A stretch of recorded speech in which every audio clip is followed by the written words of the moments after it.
Another day journeying through Yellow, and another day in Yellow. Let me see if anybody probably will. I'm gonna go solo for a period of time. But anyways, you know.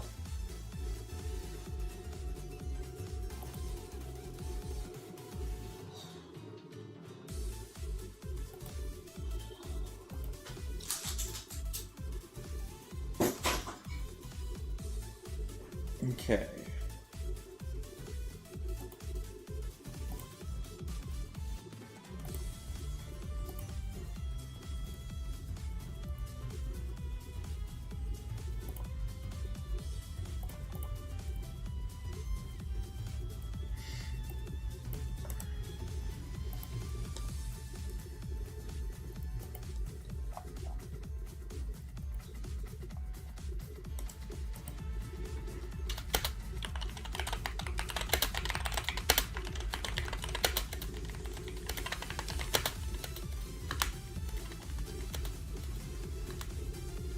Oh, god damn it.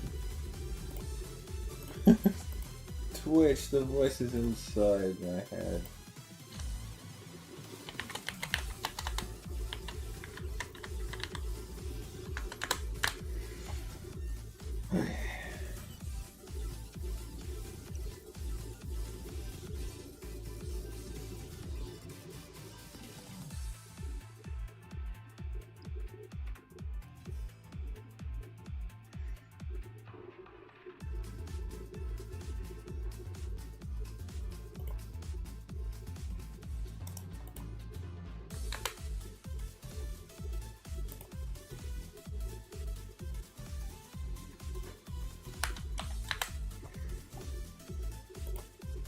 Alright.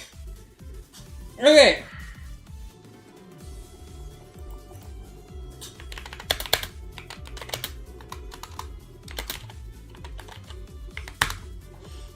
Okay. Now.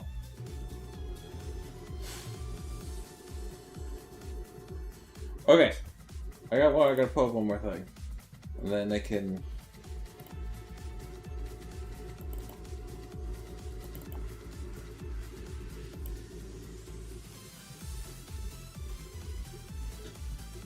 Alright.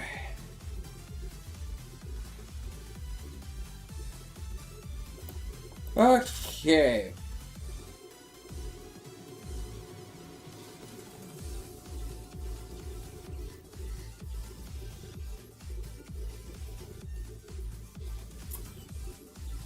We are going to continue. We are currently aboard the Vermilion, SS Anne.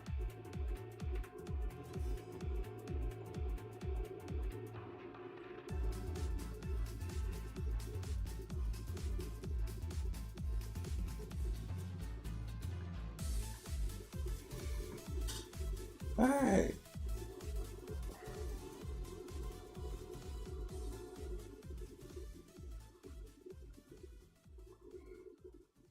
Another Thunderstone. Alright.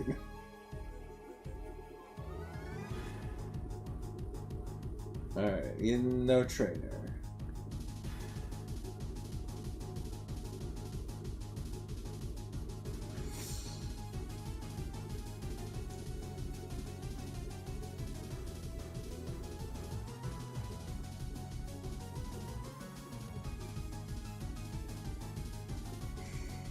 Okay, so he has a Ditto.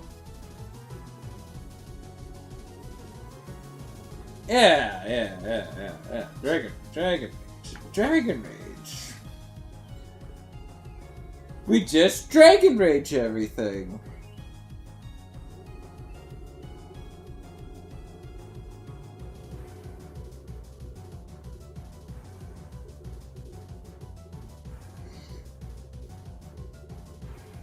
Okay.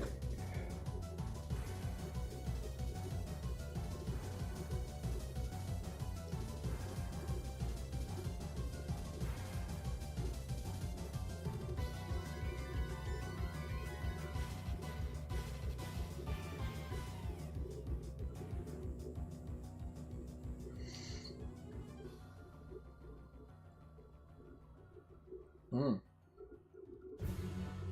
Everyone else be reacting to the Mariners. Their finale versus the Padres. Man, a lot of things have happened. Life!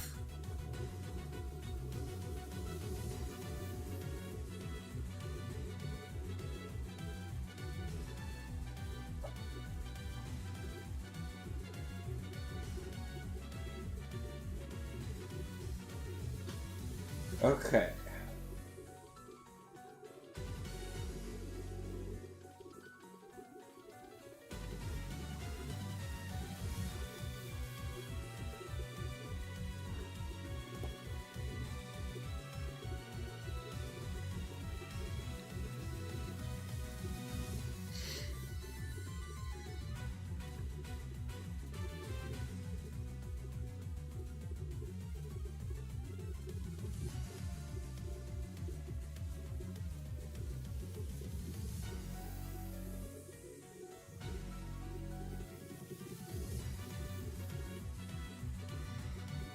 Guards back.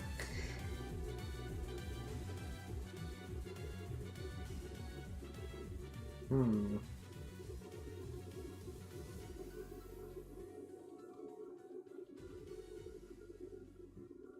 Hmm.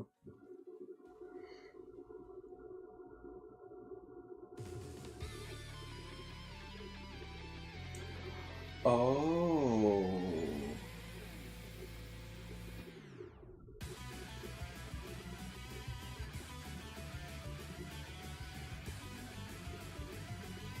Oh no.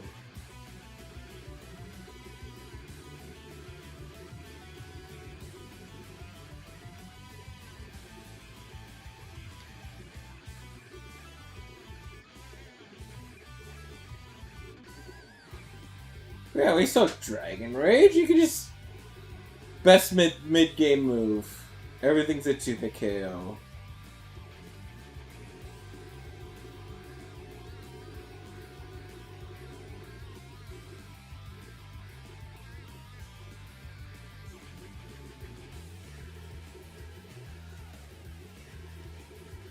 No, we don't need Rage. We have Dragon Rage. That's the easy thing.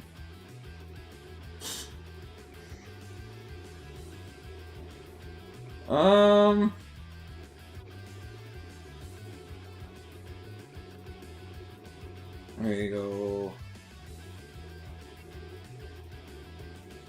Aerodactyl's such a nice. I'm happy with an Aerodactyl.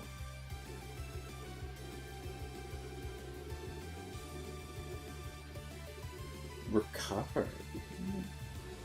Ooh, recover.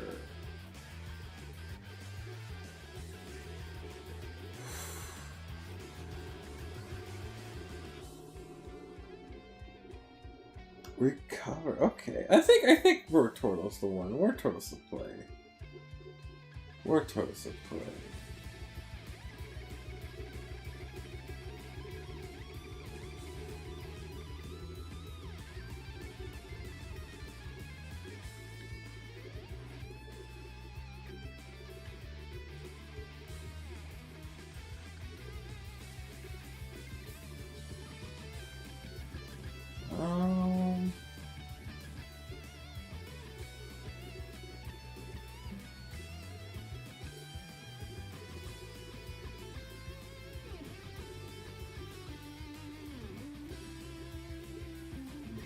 Alright, nice Sneezer, getting nice levels. They're getting some great levels.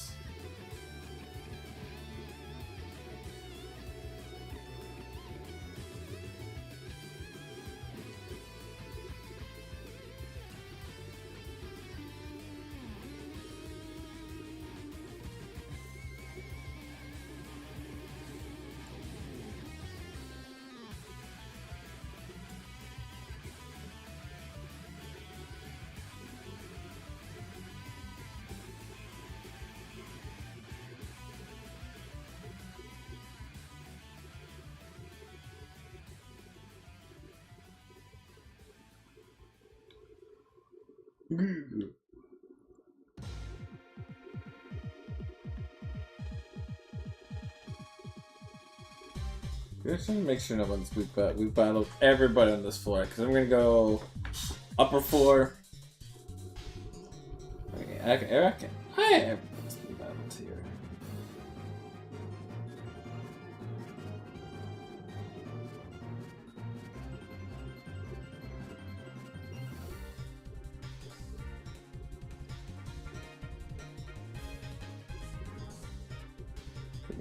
Go in there, right? Alright.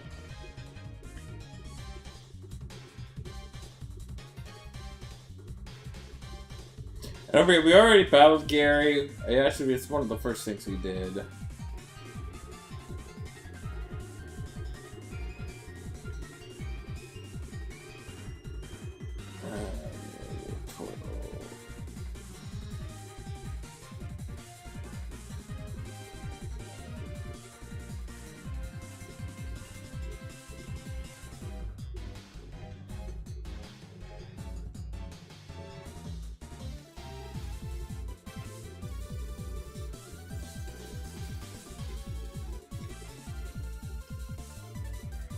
Oh, right. I like that some of the dex entries are randomized too. That's kind of funny. That's funny.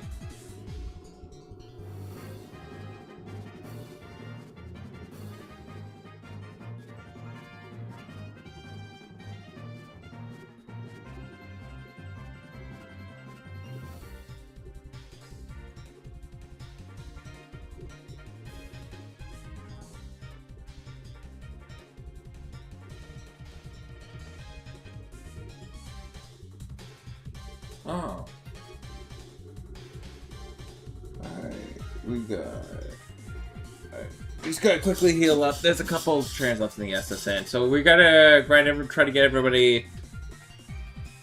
Cause this... Okay, cause like, what we did in Red and Blue was we used rare candies to make sure we were at par with everything. But since this is the last game of Pokemon of Gen 1 as a whole, we are simply just going to use only trainers and random encounters. Doing things the old-fashioned way, as it were. Plus, there's also a 10% level cap, a 10% increase for the NPCs. Whereas my level cap doesn't increase. My cap is currently 28, and it's more of do your best to make sure you don't go over it. And do your best to battle every trainer before the gym leader. It's kind of... Oh shit, disabled.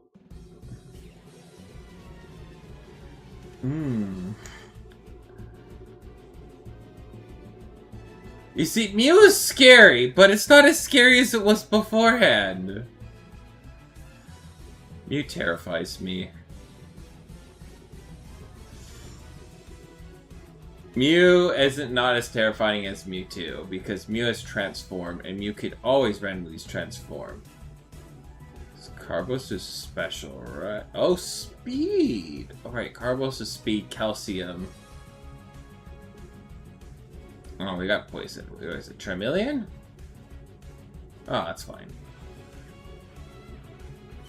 We get to a Pokemon Center.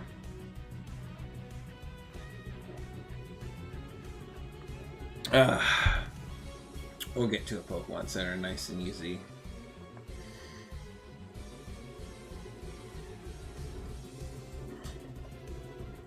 And the Mariners do play today.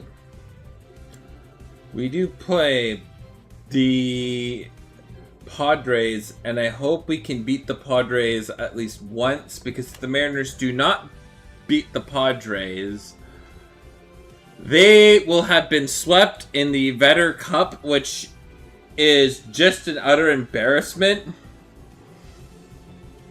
Especially in something that the MLB is trying to do to promote that this is a rivalry thing. I mean... Oh shit, it's Sunday Night Baseball. Never mind.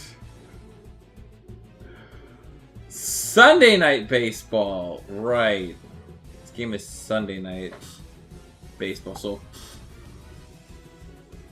That's kind of the big hope, is that we don't get swept. Because that would stink a lot. So they're on Sunday Night Baseball, and then we play the White Sox 3 times, and then you're on the road to the Royals. Athletics host the Diamondbacks, Mets. And that's hopefully by the time at the end of the month, you know, we could be above 500. That'd be nice. That's kind of the goal here. You gotta take things one day at a time in baseball. Because you play 128 games. You play 182 games in a season. You can only get mad at so many losses. Some of them justified? No, not really. Right, gym train. Okay, who do we teach cut in this scenario? Who do we teach cut?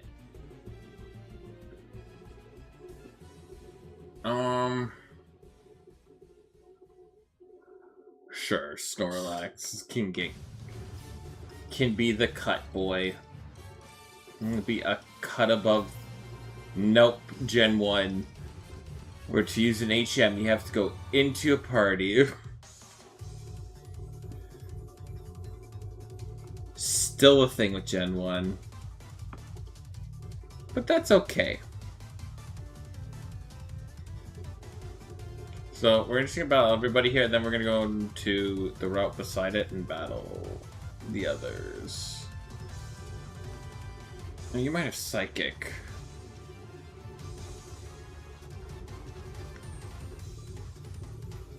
$27 Omanite. Now, I'm less scared of that.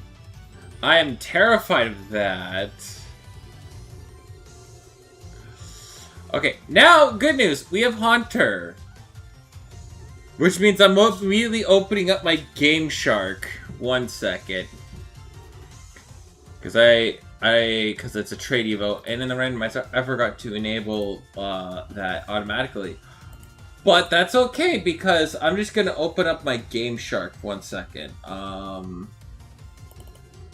wait, Game Shark. It's right here. Oh, here's my Game Shark. Here's my Game Shark. Okay, open.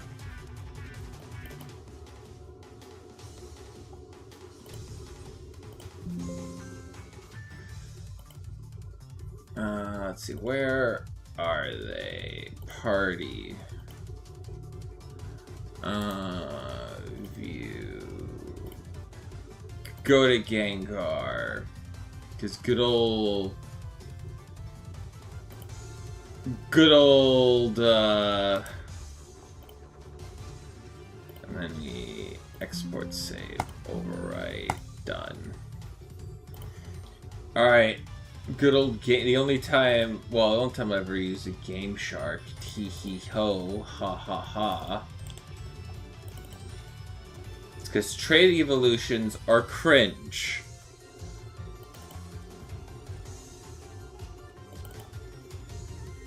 Randomize wrong. Sorry.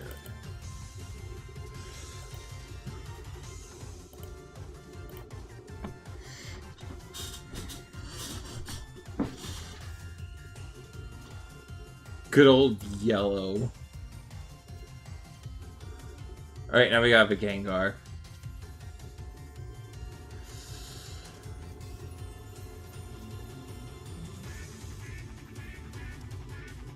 Alright, we can make it.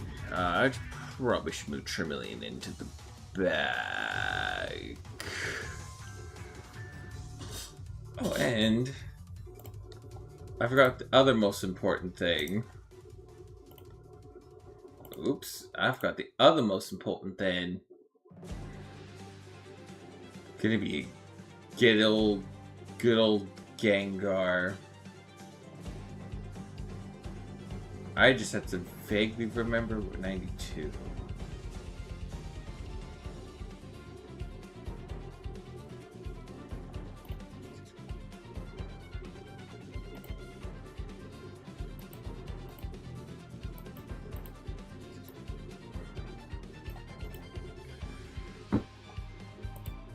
There we go. Good old Gengar.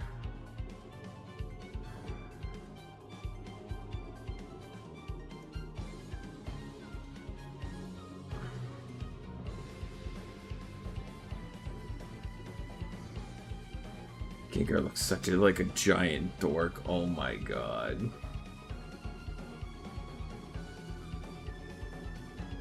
Alright, and then we're gonna... Okay, good news about everybody in here.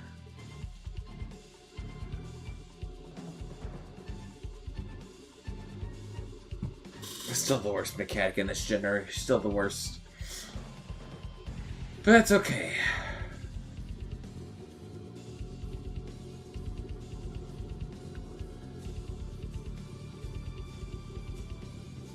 That's okay. It's a surprising thing we've had 18 total deaths in this gauntlet.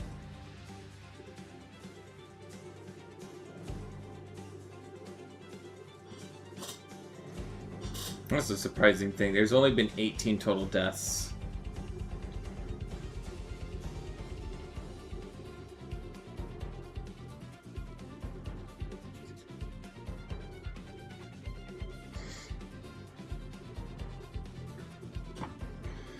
See, a Gengar with the Solar Beam is going to do a lot. Almost in every scenario.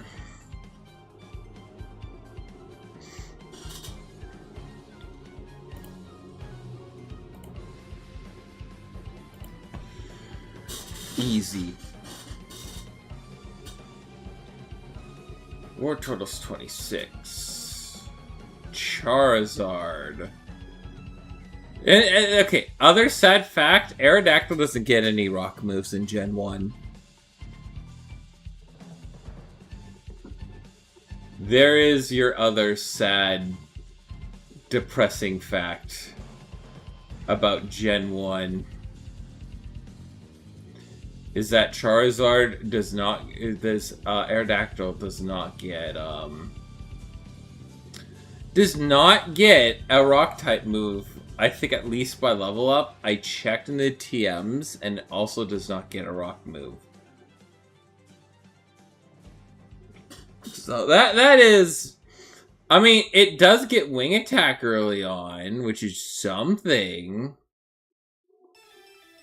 And that something is better than nothing.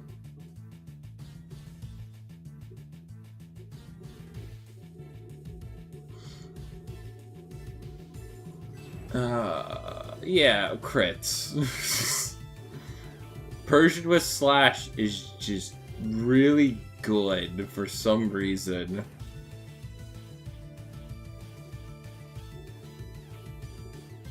It's just hilarious. It crits everything. One of the best Pokemon... It's a sad thing is, like, in vanilla, right? It doesn't get Slash until level 50. Which is just... to rub salt in the wound at that point.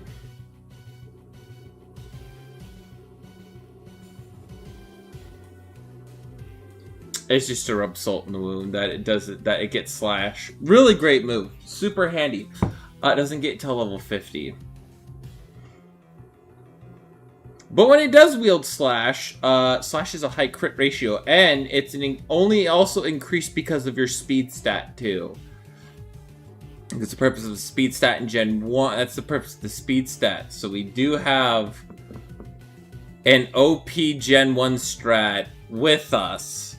And then our only other strat is our current only check to Mewtwo. Which is Snorlax. Because we've already faced enough crazy... I like to say I've faced more crazy things in Gen 1's life cycle.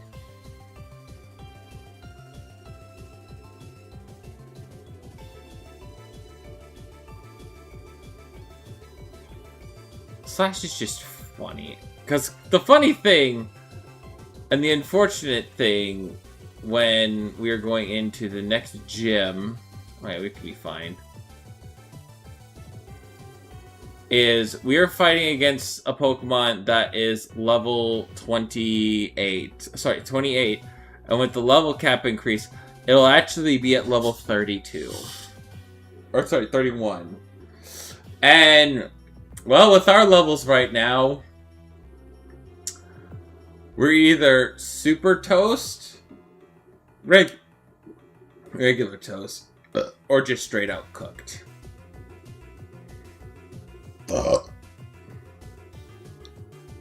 It's kind of the unfortunate among everything. Is unfortunately how cooked we might be.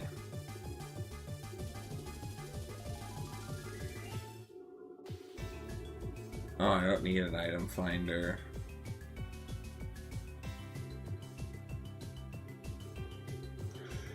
Eevee for a Graveler. Aww. Eevee for a Graveler. Damn, that's over 3.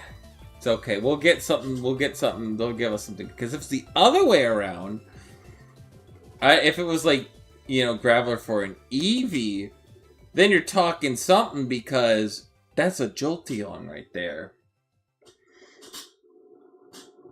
Like, the idea with Gen 1 is it's more important to be more focused on their speed stat. And when we're focused on our speed stat, that's when we're going to be perfect. Okay, I just gotta make sure we pop everybody on the above us. I think there's 2 trainers we may have missed.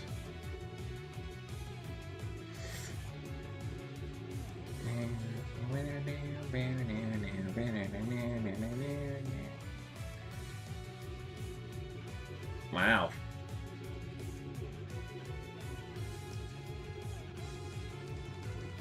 That's still terrifying.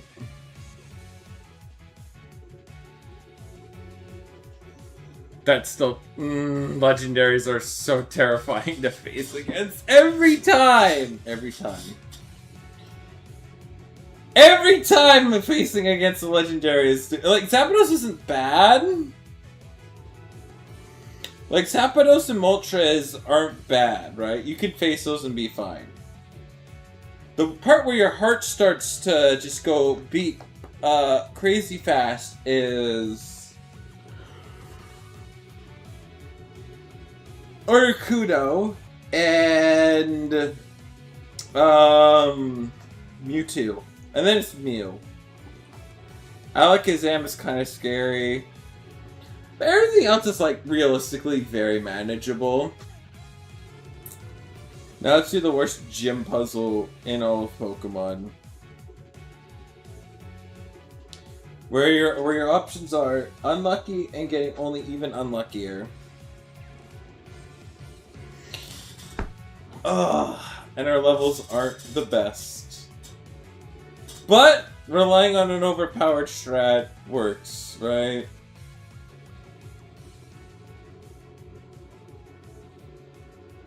Nope. Only trash here.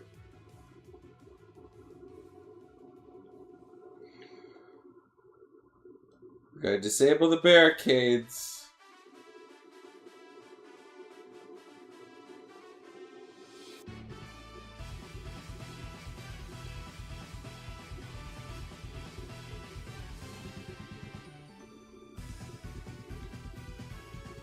Only trash. Oh, there we go! Please? Worst puzzle in all of Pokemon. It's okay, look, you only have to do this another... What is it? What's the amount of times that I have to do? What, like 9? Let's see, there's gold, silver... Gold, silver, fire red, leaf green.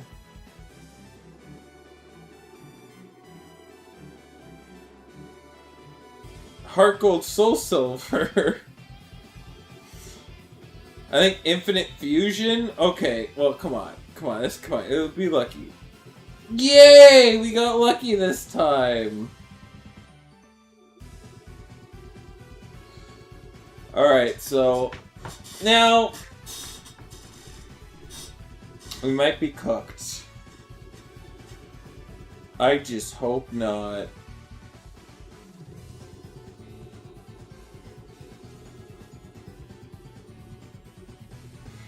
Alright.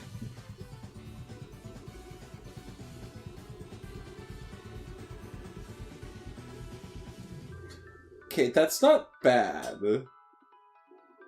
That's not bad, actually. That's not bad. That's not bad. You see, Kabutops is doable. Oh, crit ratio is boosted. Cute.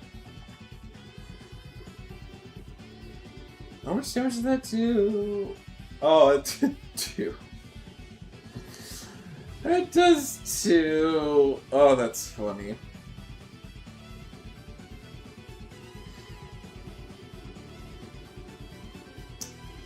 Just knocked over. We just, you know.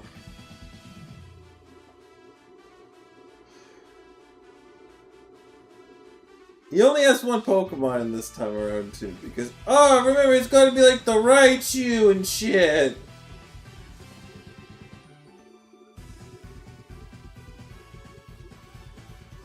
It's 24. Usually it's double edge. Okay.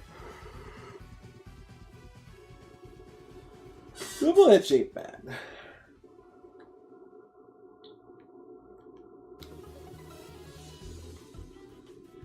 Double edge ain't bad.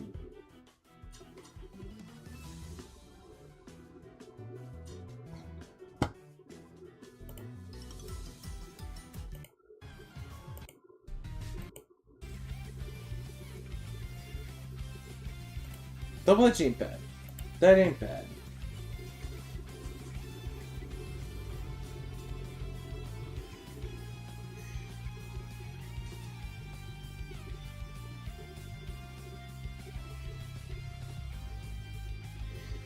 That ain't bad. Double edge ain't bad.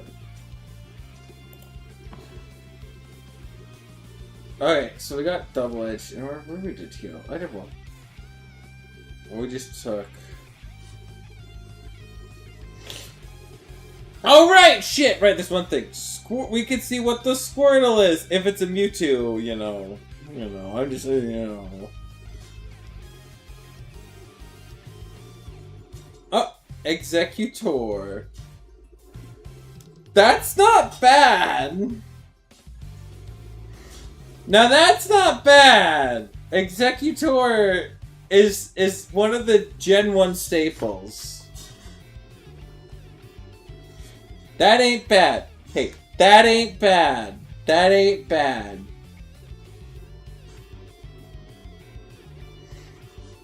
That ain't bad. We take those. We take those all the way. We take those all the way. That is fine.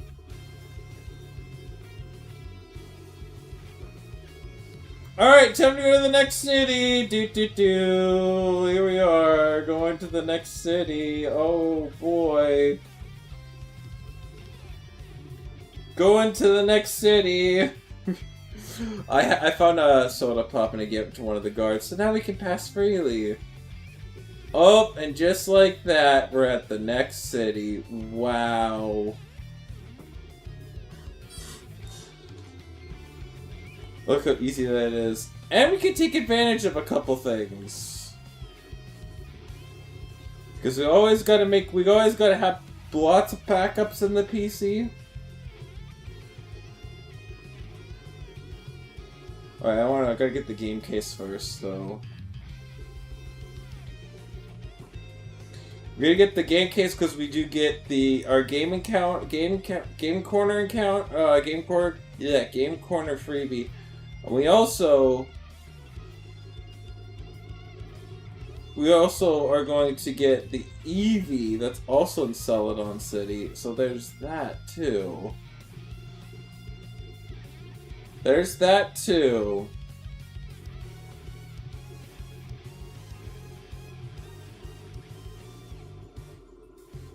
Okay.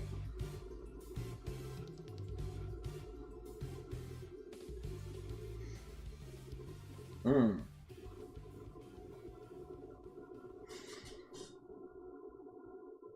Hmm. Hmm.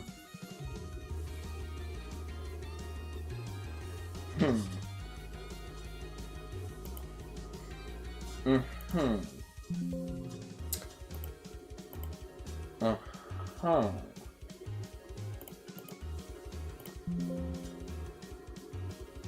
Uh-huh.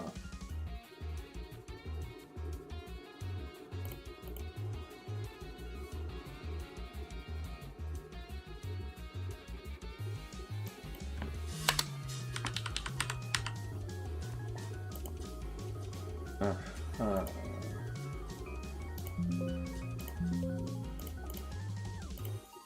Alright. Whoa! Look at all those corner games we played! Wow, we played a lot of corner games. Whoa!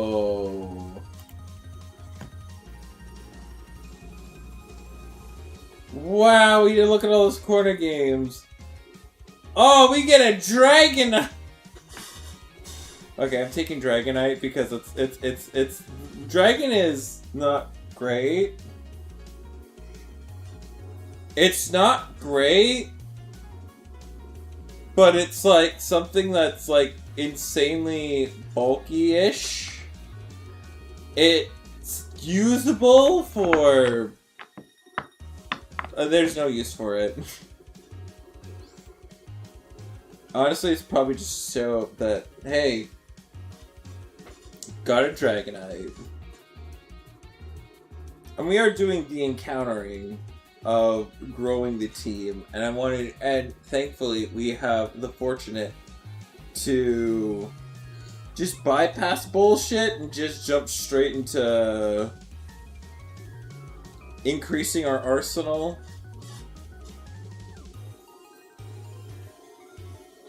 Alright, now this is the Eevee. What is it? Wigglytuff. Okay. Alright. Alright, Wigglytuff. That's, it's a tough get. It's a tough get. That's, little tough, not gonna lie. But that's okay, that's okay.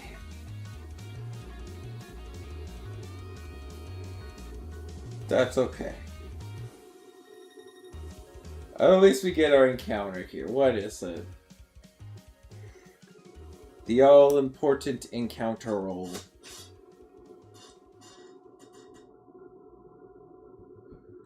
This is dupes. That's good news. That's dupes.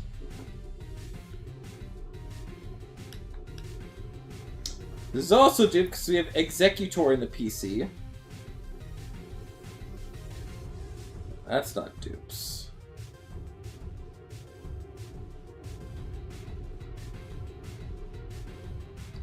No paralysis lock? Damn. Damn.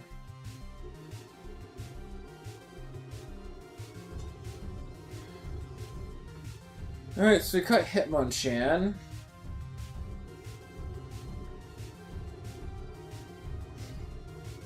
I needed to get a Hitmonchan nice and easy.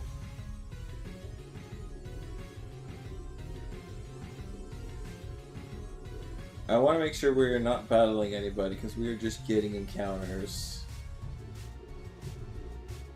We are literally just rolling for encounters. Yay, Golbat. Yay.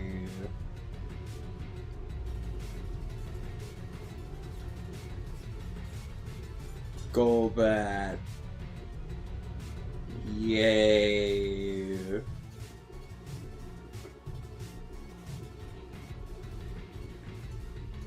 It's more useful. Okay, maybe we shouldn't shit talk Gengar like this.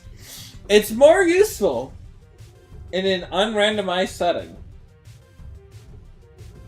where if you picked Squirtle as your starter, it is not bad because it's a weird bug.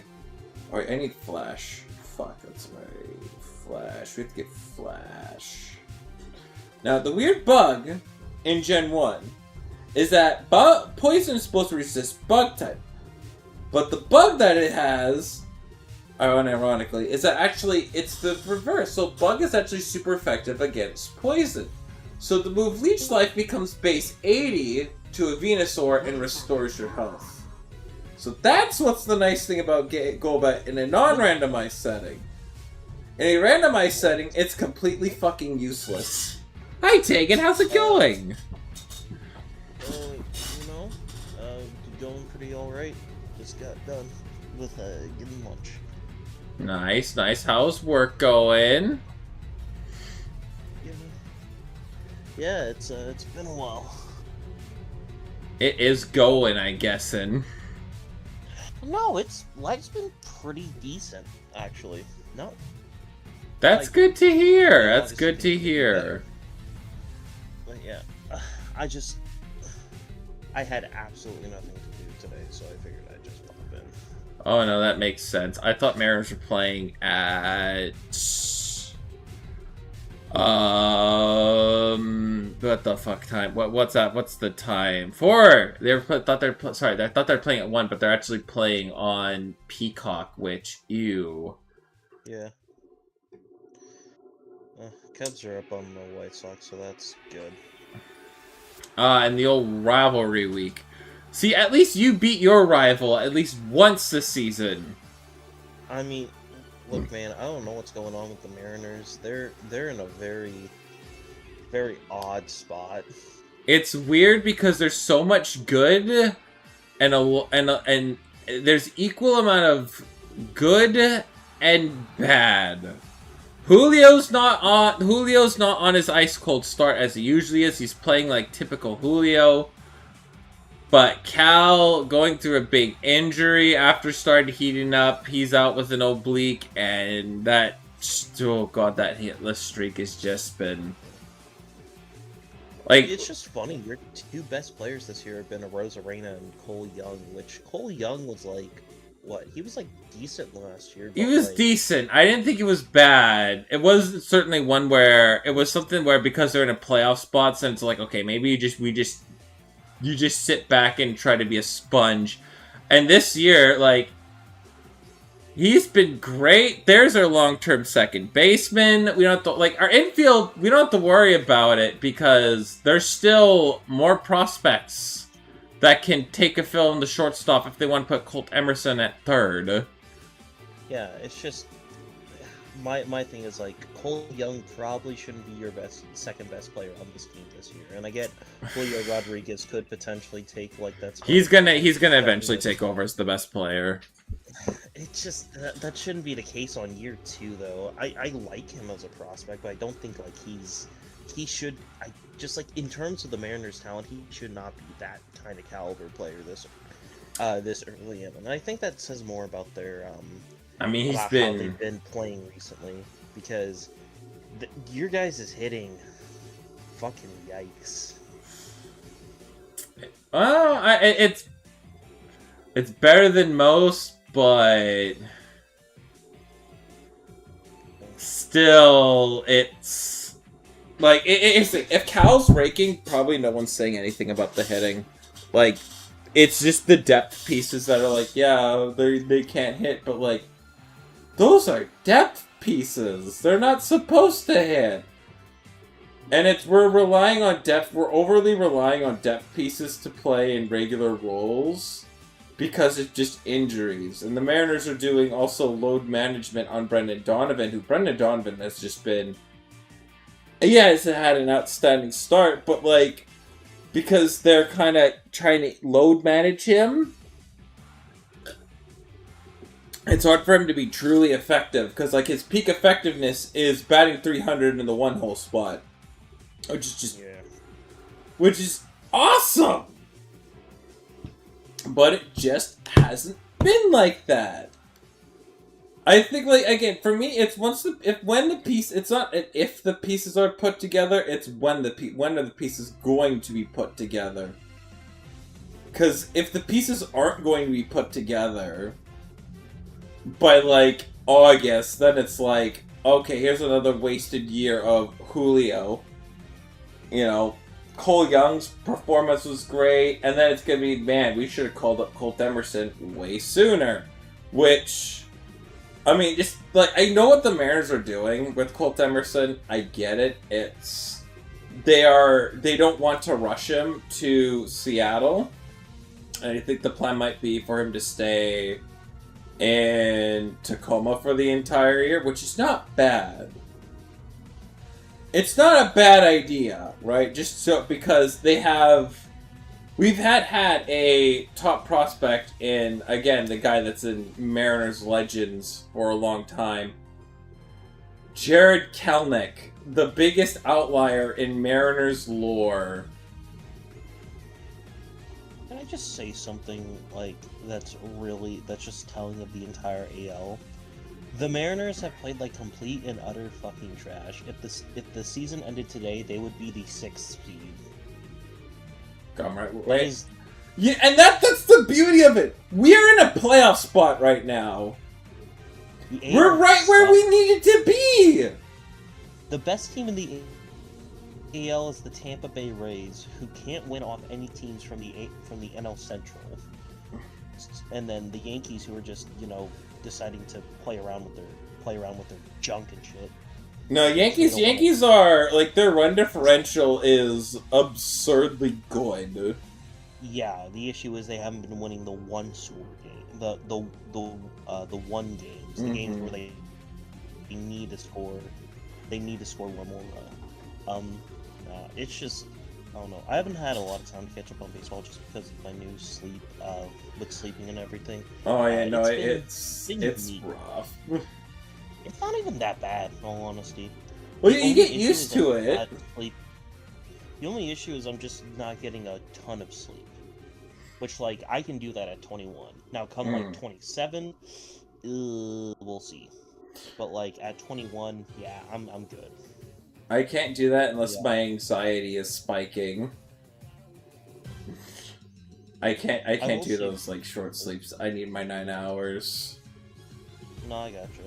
The only thing that I will say, the only way that I've been keeping up with the MLB is because, the Real app, has just been, keeping me up on that. I will say this, though, they brought out a ton of new features recently. They're actually, they're going deep into their bag, and for MLB teams, you can go all the way back to 2008 now, which I think is pretty cool. A new issue, though. They don't have that for football, so I'm very pissed. Back on topic. Yeah. Oh, yeah, I've been obsessing over football again, which is common. I'm not surprised. The schedule came out. Oh no, it's not even just that. I've been obsessing over college too. I'm warming up to it. It's like the college, like the gears are turning, right? Got to get my preseason top 25 in like next month, barring any next month. I mean, I have 1 and 2 I think locked in for next year. Like, what is it? Is it like Indiana and Ohio State or something? Exactly. Indiana's at 1, Ohio State's at 2. 25 is also locked in for me. I have Virginia Tech. I'm buying into the hype that they've... I'm buying into it! It's the ACC! It's the Clown Conference! Oh yeah, I'm not sure if you saw though, we actually have a good bit of, Saturday games. I mean, week 0 games, this go around. Yeah, no, that's solid. There's some that week 0 is solid. I mean, I have a great plan that I'm probably going to be mostly streaming during games because I have this self-hating run that I've been doing, which is still exists. I haven't lost. I haven't lost. This run is terrifying. Yeah, but like eventually the self-hate will continue. The self-hate's gonna stop when I lose, but I'm hoping not. I will say this, I've just been kind of looking, like, through the entirety of it. It's so weird. It feels like this year we're having an extremely late start to football. Like, extremely late. It's starting at the end of, like right at the very end of August, and that's when week 1 usually goes. But not only it's that, week too, 0. Well, even, like, for, like, the NFL is kind of starting, a little late this year. Because, like, with the Hall of Fame game, it starts at, like, I think I want to say October... Not October, I think it starts, like, August 6th. Yeah, August 6th. Last year we were watching football on July. This year we're watching... We were watching Trey Lance last year. In July. In July. And we're not talking about summer leagues. But now this year it's just kind of, yeah. I mean, it just means an extra week of where I pay attention to the CFL. Nothing new. Yeah. This stuff. But yeah, I was gonna say the top 25 should hopefully come out soon. That comes out in August. I'm guessing that's gonna come out in like middle of August. Because it always comes out like a week or two before week 0. But yeah, week 0 is pretty good. I mean, 2 confirmed, two games that I think are really good right off the bat. You got North Carolina TCU, a rivalry game in Dublin, Ireland, and then you got NC State and Virginia at 12:30. Like, and I was gonna say, like, the only two good, and the only two, like, actually kind of good group of 6 teams, Memphis and UNLV, are facing off against each other too. Yeah, Memphis UNLV is really a very good G6 game, and then you got Hawaii and Stanford. I think that one is something. I mean, even then, you got Jacksonville State and North Dakota State. Another power, another G6. It's just a good week. I mean, sure, you got USC going to slaughter San Jose State, and I mean, Florida State should be. No, remember last year? I mean, remember week 0? The last time we played at week 0. All I'm gonna say is this: I'm not saying that Florida State isn't gonna win, but you've got to be fucking kidding me. Oh, I just lost my Charmeleon to this. Why do I not think the first thing I should always be fucking doing is putting Snorlax versus any Articuno? Womp womp. Okay, do you know the stupid thing about Gen 1? What? Fire doesn't resist ice. It's just neutral. In other generations, fire would resist ice. I mean, if you throw a fireball on an ice cube, it's not going to immediately evaporate when you think about it. No. In Gens 2 through 9, it's resisted. Yeah. Oh. I will say this: I have been looking at the pick I have to double down on. I'm really glancing at South Dakota State versus Northwestern.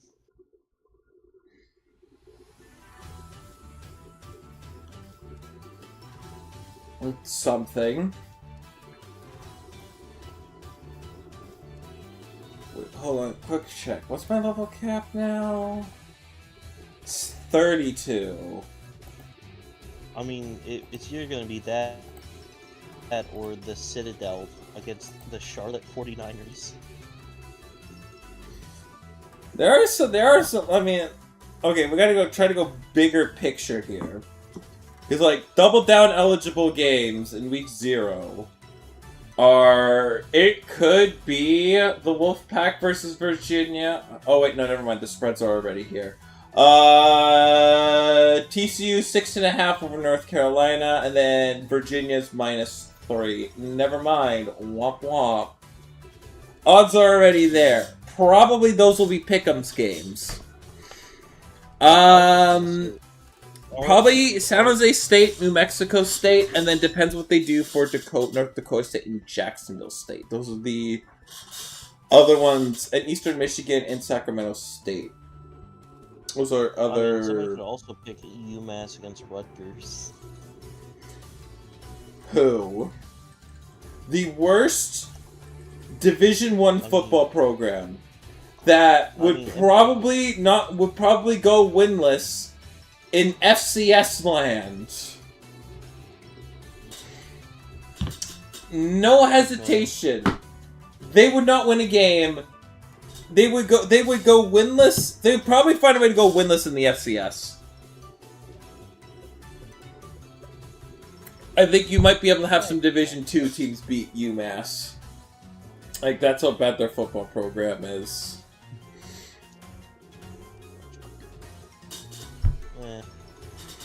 I will say this, just kind of been going through a little bit of it all.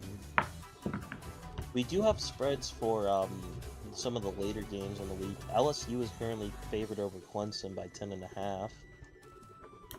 That's an interesting double down. I mean, do you really want to trust Dabo Sweeney's non-transfer portal team?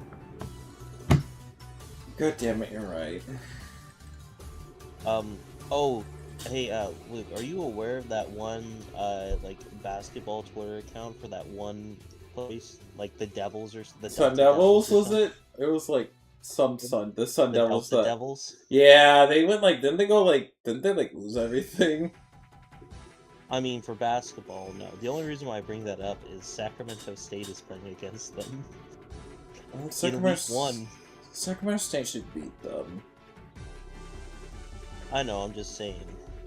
There's a lot of funny that can happen. There's a lot of funny, intriguing Week 1 games. On Thursday, there is, I think, Colorado and Georgia Tech, because 8-0. 8-0! The rest is FCS versus FBS. I'm not kidding! What the fuck is this Thursday slate? Oh, sorry. My bad. UMass versus Rutgers. You might as well be FCS. I mean... That is FCS! I don't care! They're probably like the 200th best college football program. So what you're saying? So you're basically saying that's an FCS matchup. That's yes, it might as well be FCS versus fucking Rutgers. Rutgers has a pulse. That could be pretty good. Oh no, Colorado! I said thank God for Colorado and Georgia Tech, because the rest of this lineup is fucking ass. Is Dion gonna be coaching? Yeah, Dion's coaching. Gotcha. I just didn't remember because I remember him having his whole thing from a while ago. He didn't coach a whole lot last. He wasn't around a whole lot because he was trying. I think he was trying to coach and fight cancer at the same time, which he conquered. Which, hey, good job, coach. Even Friday's slate is kind of ass. I mean, okay, San Jose State and Eastern Michigan has some zest, but Miami at Stanford, dude, Miami's slaughtering Stanford. Come on, stop. Hey, they don't have Carson Beck, the best Miami quarterback. Yeah, they have Daniel Menzoa, who won the ACC last year with Duke. Yeah, well, he didn't go to the national championship like Carson Beck. I'm surprised Carson Beck was a third-round pick. I'm surprised. It's the Cardinals. The Cardinals would have probably drafted him second overall. Yeah, you got And then the rest of Labor Day weekend, slaughter, slaughter, slaughter, slaughter, slaughter, slaughter, slaughter, slaughter, slaughter, slaughter, slaughter, slaughter. Oklahoma State versus Tulsa might be interesting. Slaughter, slaughter, slaughter, slaughter. But Boston College in Cincinnati. No, slaughter. That's a slaughter. Who's slaughtering who? They both suck. Why are they playing each other? Hey, it's all about them schedule. Slaughter because, you think the Pac-12 is gonna be a group of 5. Stop. Slaughter, slaughter, slaughter, slaughter. Coastal might do something. Slaughter. Tulane and Duke will be... That will be somewhat interesting. UCLA Cal, that'll be good. UCLA Cal, yeah. UCLA Cal will be good. Good old right at Pac-12. On slaughter, slaughter, slaughter. North Texas, by the way, they all went to Oklahoma State. Stop! No, the coach, everybody. Everybody went to Oklahoma State. Oh, that one hurts to release Tremillion. Oh well, let's go take out my Dragonite, I guess. Northern Illinois, Iowa. Okay, anyways, slaughter, slaughter, slaughter, slaughter, slaughter, slaughter, slaughter. No, South Dakota State Northwestern isn't going to be a slaughter. They're the only other good, they're the second good Dakota team. Slaughter.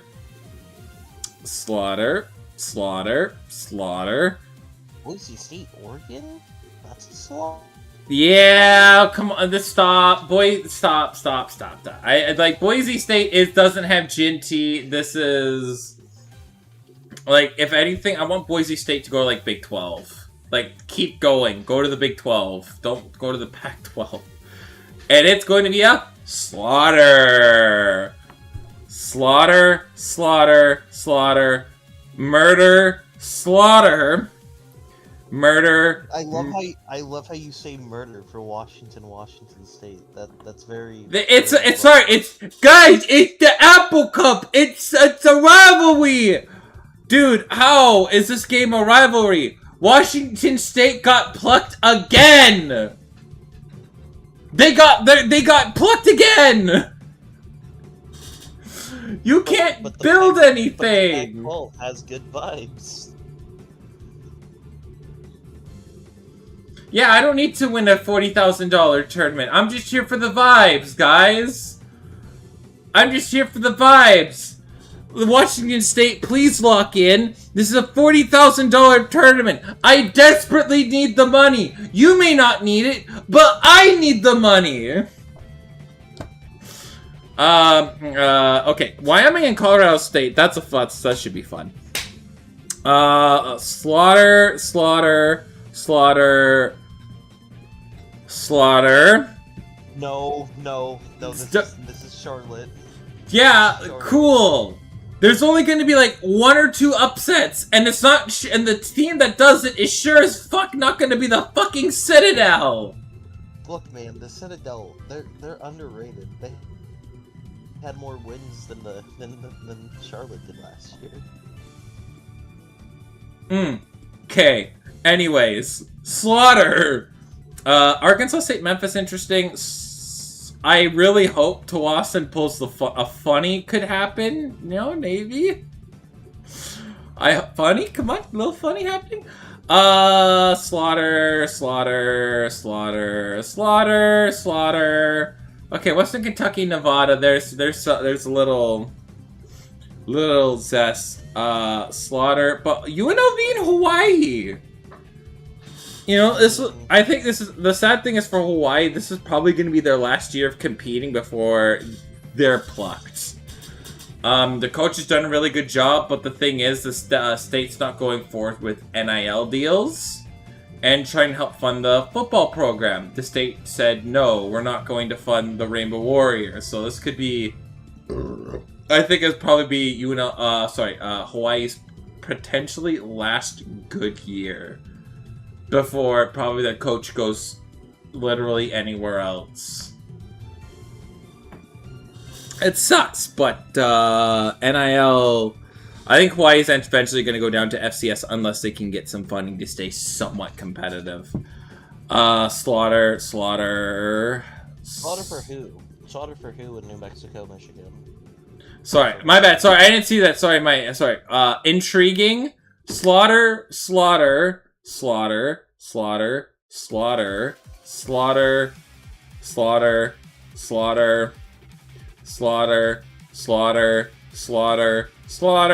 Interesting. Interesting. But probably will be a slaughter. Sam Houston sucks. Yeah, but they got some cool-ass jerseys. Yeah, they suck. They are the second worst FBS program, is Sam Houston. But they got some cool-ass jerseys. Uh-huh. And those cool-ass jerseys are getting soiled by the team that wears them. Look, man. You look good, you play good. Cool. Tell that to them that tell that to that one-win team last year. Yeah. Slaughter. Intriguing. Please, Wisconsin, I'm on my hands and knees. Please do the funniest thing. Do the funniest thing. Please, on everything that is holy. I'm gonna try catching this Charizard. Because then I feel somewhat avenged. Never mind. It's... Never mind. Okay, Persian cannot be used ever again because it has hit its level cap. What does Dragonite even have? Okay. Thunderwave. What does it get level up? I already know I'm just gonna get a giant chuckle out of it. What's the chuckle? Oh, Slam! Thank God I get Slam! That's it?! Sorry, Hyper Beam at 60. Dragon Rage at 45!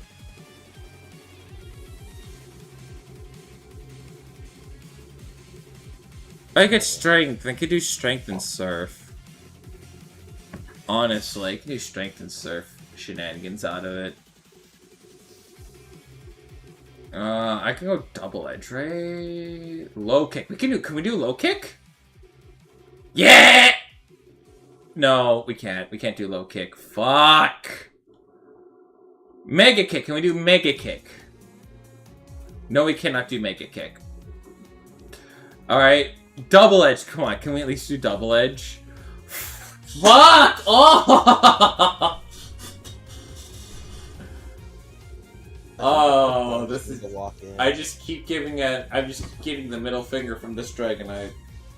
Alright, can you at least get Cut? Can we do Cut here? Oh, Flash. Someone's gotta do Flash.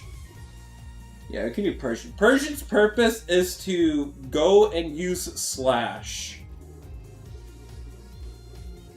Oh, I will say this, because this is something I did want to talk about. Did you, I know you saw the schedules and stuff. Did you see, like, actually... I did not watch. I did not watch at all. I have been stupidly busy with work. No, I gotcha. I just wanna tell you, a specific schedule. The Arizona Cardinals schedule. I just want to tell you how it goes. So week 1, they go to LA to play the Chargers. Mm-hmm. Week 2, they have the Seahawks at home. Week 3, they go to San Francisco. Week 4, they go to New York. Week 5, they host the Lions. Week 6, they host the Rams. Week 8, they host the Broncos. Are you starting to notice the pattern? Yeah, they're tanking for a quarterback. Yeah, but it gets worse. Next week they play the Cowboys in Dallas. After that, they have the Seahawks. And then the Rams. And then the Chiefs. Mm.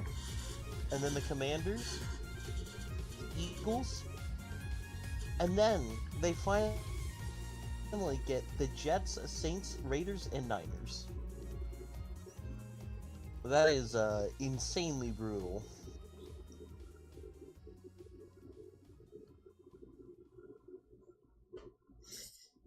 That's a schedule.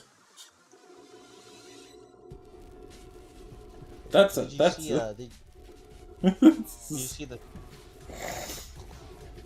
That's a schedule. Look, man. It might be a while till they win a game. I mean, I've looked at the Jets. I've looked at the Cardinals. I look forward to the Super Tank Bowl because I think they play each other. They do. I look forward to see who gets to ruin one of Dante Moore. There are currently like fucking like 11 quarterbacks on my list right now. Julian Sand. Okay, keep in mind. This is just odd. This is just like it's like you're pinning to your watch list. Like by week 5, I'm gonna have it down to like 0, or it's gonna be like 1 to 5. 1 to 5. That are like, yeah, these guys are studs. It's so funny. There's so many good quarterbacks this class. Supposedly, Manning, Moore, Sayan, Carr, Mensah, Sellers, Sorsby, Chambliss. Sorensby's off the list. Sorensby's off the list for now. Because he has been ruled ineligible for this upcoming college football season because he was caught gambling when he was at Indiana. He could be in the supplementary draft. Yeah, he'll be in the supplemental draft. Doesn't mean anything. It means he has to because he's not going to go back. Because if he's gambled, then I'm sorry, boo hoo hoo, don't fucking gamble. Yeah. Like he'll get taken. Desmond Williams is on my list. Sam Levitt is on my list. Rocco Beck is going to be on my list as the pro-ready quarterback with air quotes attached to it. The sad thing is, like, the Big 12 doesn't have anybody. That's just, it was Sorensby! Most quarterbacks in the Big 12 went to the SEC or Big 10. Only one, actually. It was Sam Levitt, that's it. Yeah, I know, but for the most part, that's typically why. Oh, I will say this, did you see the lineup for Thanksgiving this year? For, like, just football in general? I know someone's playing the Lions, someone's playing the Cowboys. This is for, like, all of football. So, like, Wednesday, Packers, Rams, which they're trying to make you care. After that, on Thanksgiving, TCU, Texas Tech, Bears, Lions. Wait, TCU's playing Texas Tech on Thanksgiving? Yep. What?!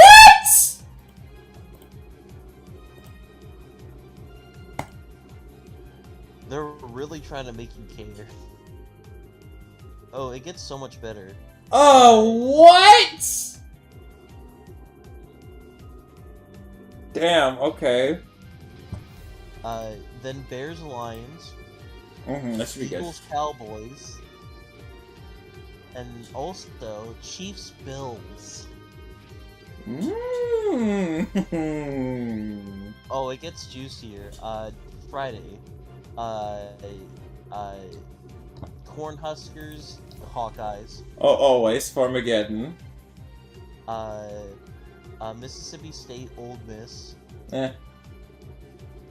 Gators versus Seminoles. That's a we'll see.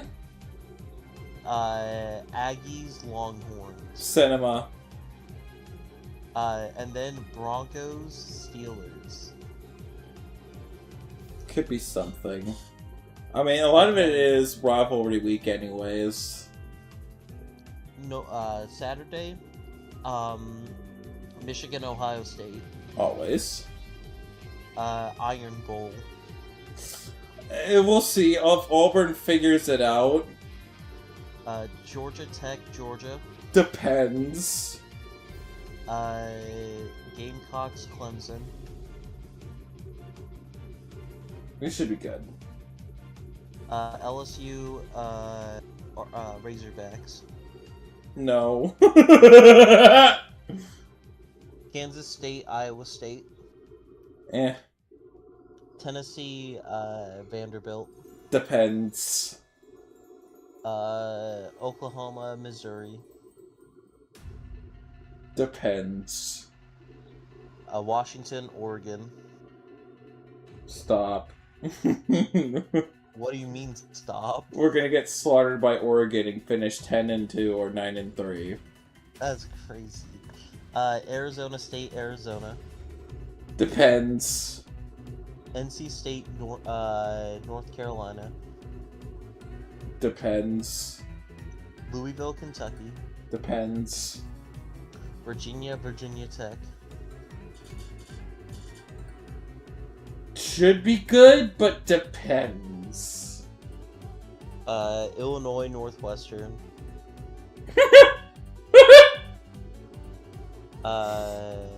USC, UCLA. I wish it was USC and Notre Dame, but Notre Dame's a bunch of pussy-ass bitches. Yeah. And then obviously for Sunday football, Saints, Bengals. And the crowd goes mild. Raiders, Browns. Giants, Colts. Giants, Colts has a good narrative for the Daniel Jones revenge game. Jets, Dolphins, Falcons, Vikings, Ravens, Texans, Titans, Jags, Commanders, Cardinals, Seahawks, Niners, and then Sunday Night Football, Chargers, Patriots. That's not even a, Niners and Seahawks aren't even a Sunday night game, and that rivalry's been sparked again. That's not even, that's so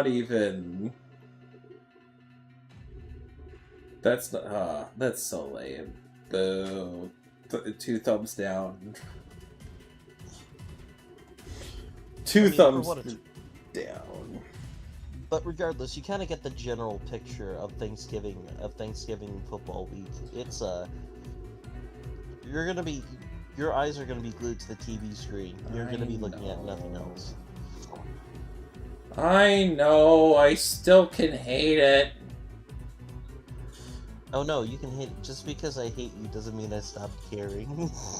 I mean, my one hope for work is, hey, if we have a field team meeting, I'll put my headphones in, join on Discord, and work away while y'all sort what you want to sort out, because I ought to make sure I'm home in time for Wednesday night fucking football now! Thanks, NFL! What if I'm doing a townhouse complex in Langley, you fucking assholes? Fuck you! Look, man. The thing is, it wouldn't even be that bad if it was like some shitter matchup, like the Cardinals and like the Jets. Dude, if it's they put Cards and Jets, oh, that's peak cinema. That is like Thursday night football, so Thursday night football coded. It's not even funny. Unfortunately, I have terrible news. Thursday night football is good this year. That's always a we'll see. Everything's a we'll see. Just Well, I just want to go over it with you because I think you'll be like, oh. Okay, so first Thursday night football game, week 2, we get Lions Bills. Should always be that's gonna be good because it's only after 1 week. It's hard to judge what's gonna happen after 1 week. Falcons Packers week 3. And Steelers Browns week 4.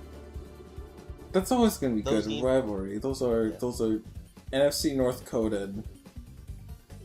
Bucks Cowboys week 5.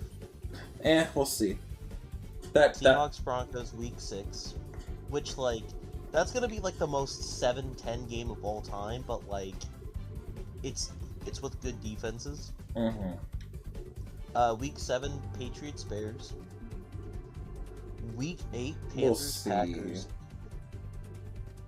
The rest of it is I will put on as we'll see.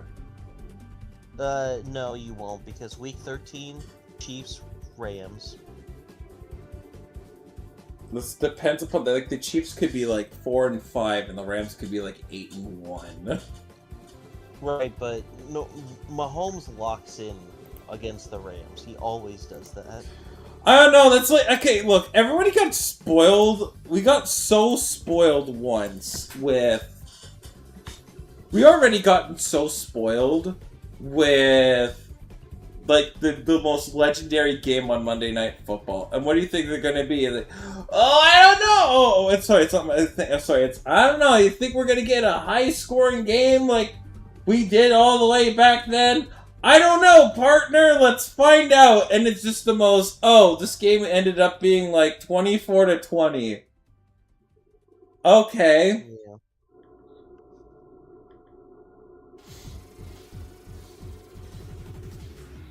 I hate to shit on it, but it's like, we have to play, it's like we're hyping up the season, let's play games first, kids. Oh, I gotcha. We gotta play games first.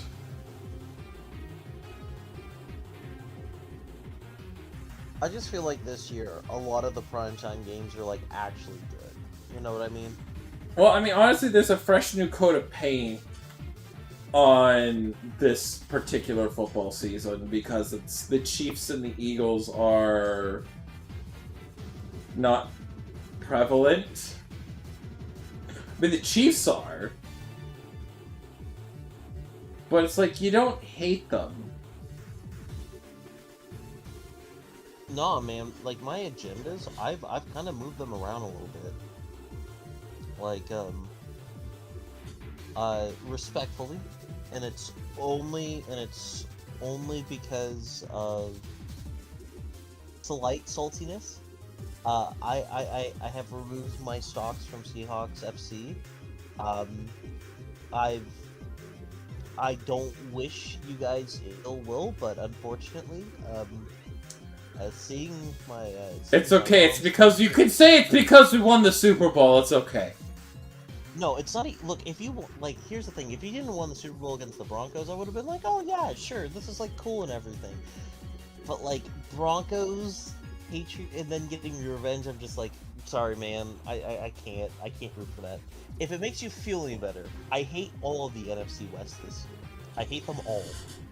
I hope. No, it's okay, it's okay, it's okay. Hey, it's okay, it's okay, it's okay. I get it. We won the Super Bowl. We can't. We want to avoid dynasty. It's okay. It's okay. I get it. I get it. I get it. Putting temporary hate in the Patriots because fuck that. Honestly, I'm kind of putting some hate stocks into. Kind of putting them into the Texans. I'm not. I'm tired, man. I'm tired of the constant BS. I want them to either just be normal or stop. We'll see. We'll see. I definitely have a lot of like. Obviously, I don't like anyone in the North now. I mean, I've never really liked that. You never had. And then the Lions take out the belt once, and then it's just glarier. Yeah. I think I'm having the same amount of hate stocks in the Eagles. I don't like them. Actually, I'm putting like 1 or 2 coins in for the Cowboys this year. I really like what they got, and I really want them to succeed. Only just because I think Schottenheimer was written off as soon as he was hired, and I do think that a lot of their roster is heavily disrespected just because they are the Cowboys. In which, you know what, fair. But I have a couple of rooting interests in the Cowboys this year.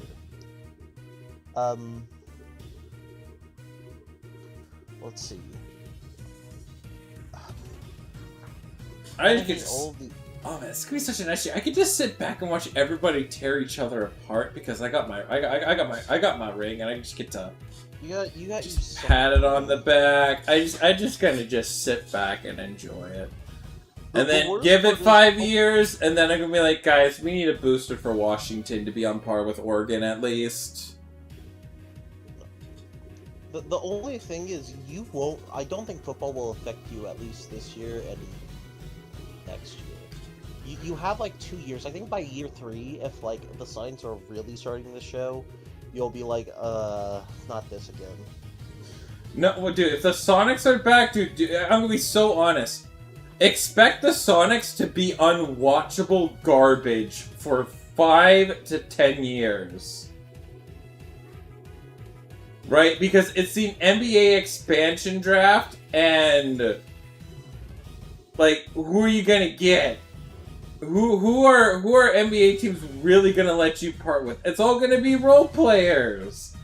And the draft, don't make me laugh even harder. You're throwing darts at a dartboard. I think that's true and untrue. I will say for like the first couple of picks, for the most part, you'll be playing those players week 1. I mean, day 1. Now, for the rest of them, I do agree. Your hope and developmental will have to be good. Okay, then there's my other problem with the NBA. The G League doesn't develop anybody! Oh no, you're right. That's why people get drafted from the G League. Ha! See? It doesn't matter! Wait, you can get drafted? Okay, wait. You could be signed in the G League and be drafted in the G League to a different NBA team.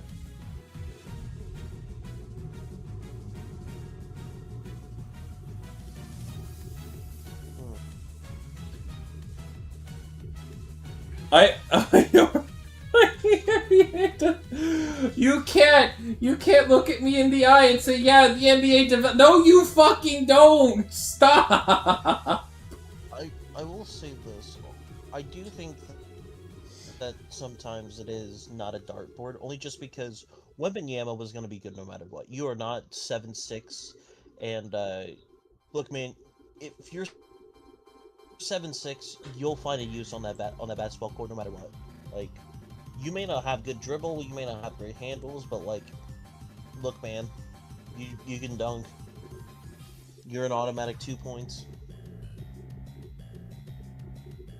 But I do get what you mean. Well, Wembanyama's good. Like, don't get me wrong. Like, right, the first 5 picks are expected to be contributors. After that, it's darts at a dartboard. It's darts at a dartboard. And even then, there's been top 5 picks that have completely flamed out. That's just the nature of it all. Like, we have first overall pick, the best college player, logically should be good. 100% they should be good. I mean, yeah, I was gonna say, looking at least like the last couple of first round picks, it was obviously Mendoza. Stop, idiots. Hello. Nothing. I decided I was bored enough to do this. And also, I haven't talked to Luke in a century, so it's nice to catch up. I'm unkin', I'm busy. I've been busy. I've been in Mexico, you know. Hey, everybody's favorite Masked Aura character is back. Squeaky chair. Squeaky My squeaky chair, I know. I mean, I've been back for 2 days. I've streamed the past 2 days. I have been in a wedding in Ohio. Oh, he's in Ohio, Sigma Max in chat. Spencer, I'm so sorry you had to be in Ohio. But hey, I hope the wedding was fun. Oh, the wedding was a blast. Yeah, I mean, for being in Ohio, it was great. The whole thing was in this garden, and like the reception and the dance and stuff. It took place in a greenhouse, so like there were like flowers and shit everywhere. My allergies would so hate me.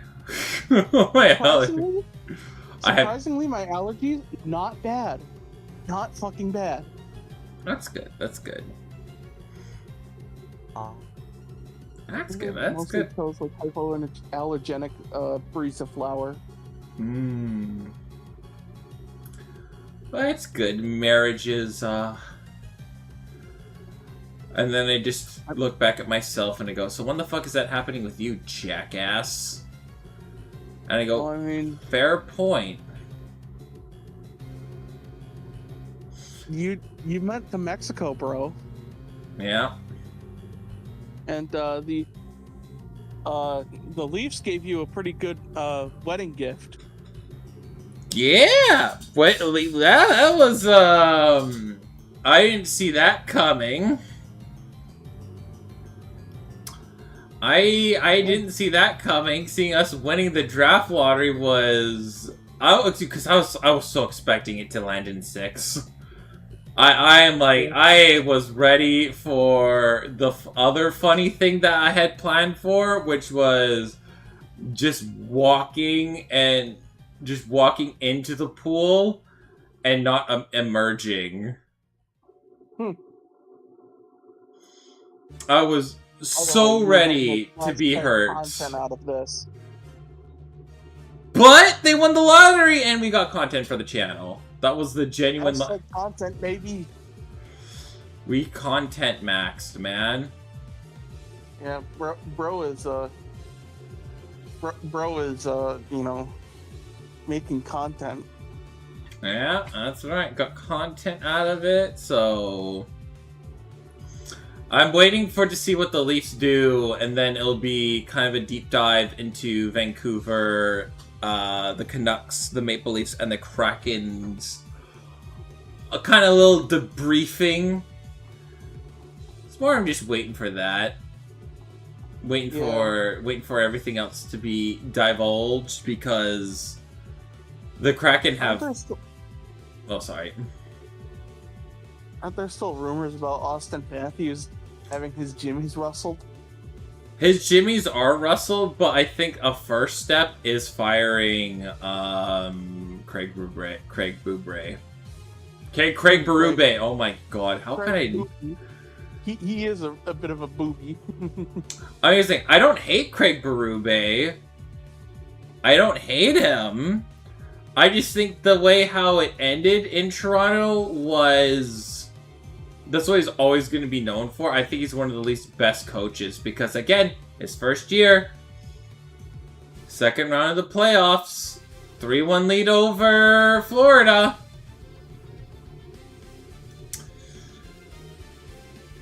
And then...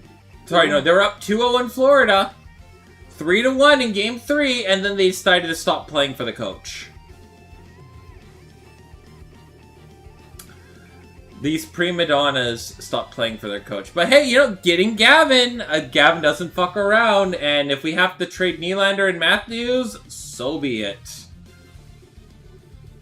Man, oh my god, imagine if Minnesota gets Matthews. Sure. Are you sure? And then I'm gonna go, are you sure? Are you sure? Everyone a guy named Matt For $14 million, are you sure? Considering we lost that series against the Avalanche because we have 0 center depth. But for Austin Matthews... I mean, also too, you can't even be that mad. The Avalanche were probably gonna win it all anyway. Their power play is my... really bad. Which, unironically, you have McKinnon, Nathan McKinnon and Cale Makar, and your power play is one of the worst in the leagues, which is just an anomaly. But yeah, the fact that let me read some of the centers we had to trot out with Joel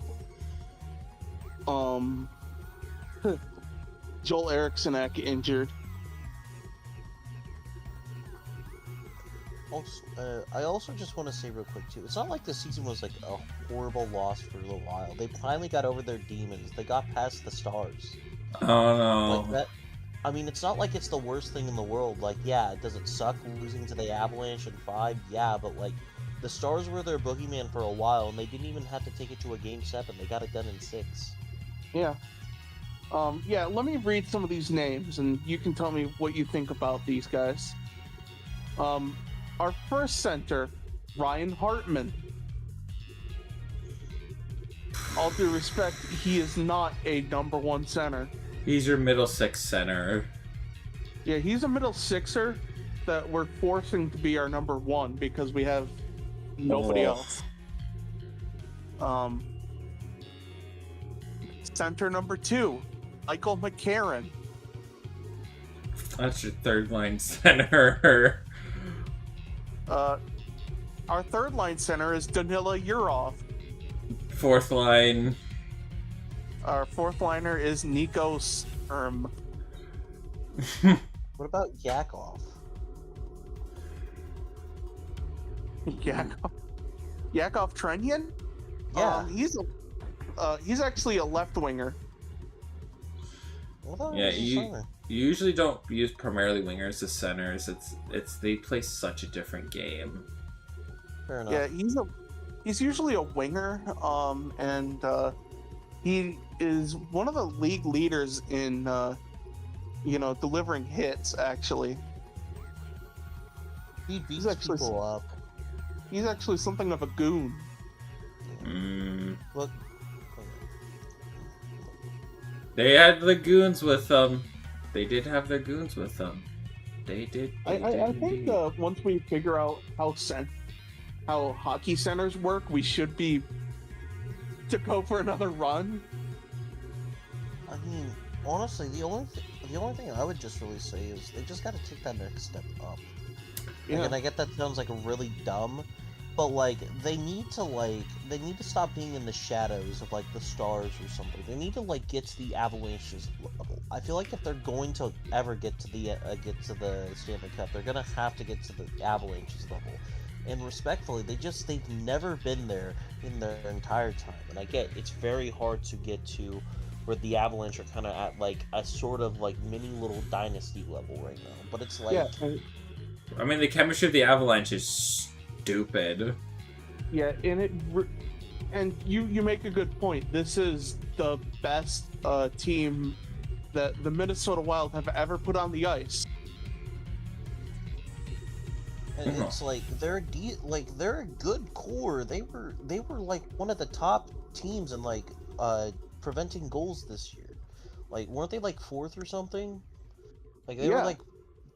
So it's like it's not like the Wild have anything going. I just think they need that Nathan McKinnon. They need that. His name is Kirill Kaprizov. Yeah, we got a good nucleus so far with Matt Boldy, Kirill Kaprizov, and Quinn Hughes. Like I said, is Kaprizov making that next level though? Kaprizov is a franchise level player. Yes. Oh yeah, he's during the first round he literally led the league in points in the playoffs. Fair enough. It's just the problem that I have though is like the way how the Avalanche are built versus the Wild. Like their deadline was such a fucking joke too, right? They were able to get Nicholas Waugh and somehow reunite with Kadri with some of his salary being retained with Calgary. which is just the stupidest part, because Kadri is really, as it could be a really good top 6 forward, I think he's more of a middle 6, but like, when he's surrounded with what they have in Colorado, you have a top 6 player playing in a middle 6 role and doing it extraordinarily well. He will do exactly what you need him to do. That is kind of why you have, like, again, I tell you, let's go to Puckpedia for a second. It's just, this team is not fair. Look, my thing is too, the Wild would be in such a way better position if they weren't stuck in the same fucking division as, like, the Stars, Mammoth, and Avalanche. Like I said, the Wild are a really good team, and I think for what it's worth, getting past the Stars is phenomenal. But, like, you look over at the Pacific side of things, and then you got the shitty little Golden Knights who are trotting out there with fucking shoestrings and everything. But, of course, it's the playoffs, so they lock the fuck in. Which they got fucking electricians and plumbers on the ice. Look, my thing is, if they were in the Pacific over there, they're getting to the conference championship, and that's so much, and that's a way different game than round 2. It's just, of course, they're put in just like the weirdest spot imaginable, where they're just like, they're forced to shake their ass for the fucking Avalanche and Stars and be third fiddle the entire time. Oh, meanwhile, the Oilers and the fucking Knights get to go over there and just fucking helicopter their dick around and think that they're well, hot shit. I mean, to be fair, Edmonton can't even do that because they took a shit on the ice to the Anaheim Ducks. Well, yeah, which the Ducks being anywhere near they were is a completely and utter disgrace to the game. Which I get, the Ducks have gotten a lot better in recent memories, but like this team was 6th last year. This team was 7th the year before. This team was 8th the year before. The Ducks were a fucking joke. But of course, this is the year they kind of get a little bit of something going. More that their young core is starting to finally blossom. Like, the Ducks have the Ducks. It's been a while, but like, this is the young core of the Ducks. Like, this is where honestly the LA Kings kind of should be. But it's the Ducks that finally, after years of tanking and being bad, they finally figured it out, and it's their young core that's finally blossoming into something. I just don't agree about that with the Kings, because look how many games they lost in overtime this year, and how many losses they got. They still had a losing record in terms of that, and I get, oh well, if you lose in overtime, you still get a point for the playoffs. I don't give a shit about that.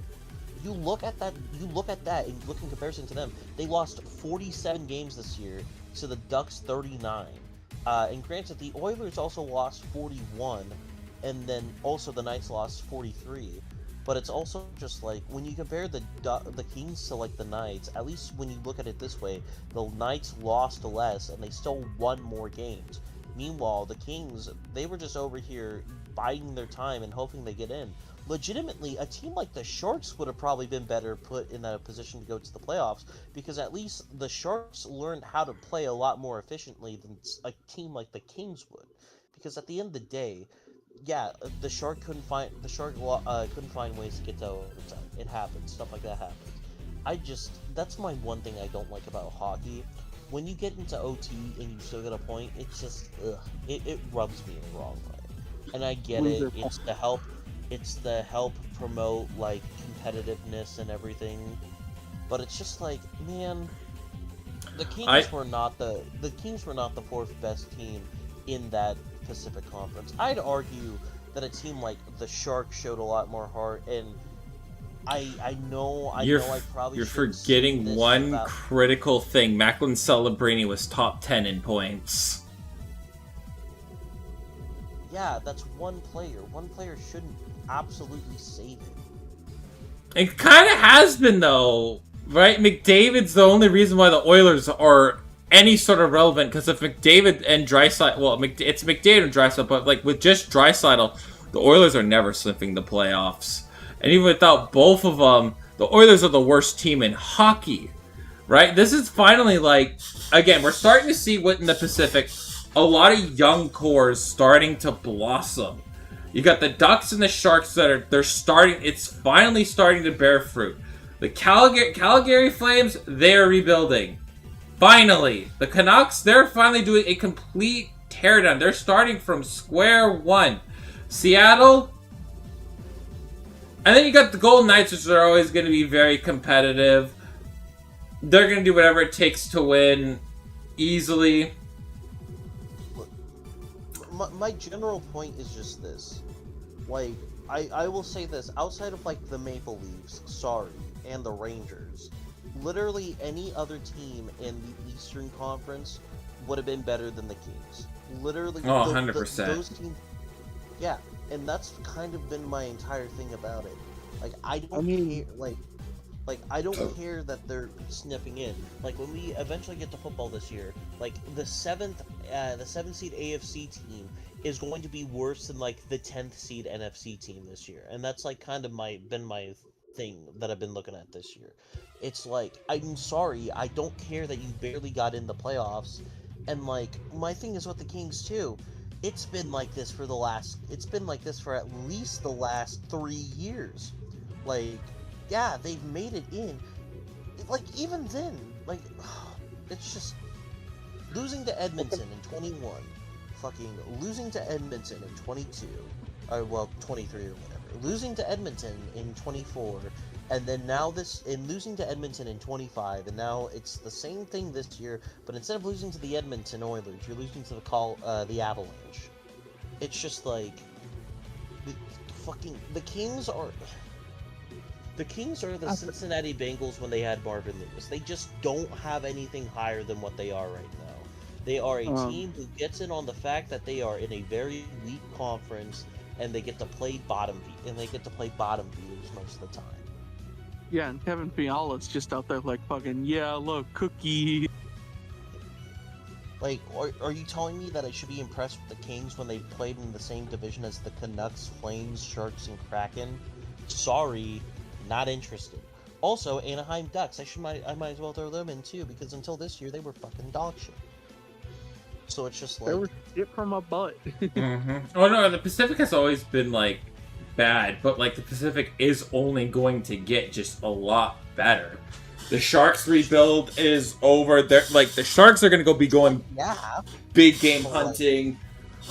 You know, once the Kraken just figure it out.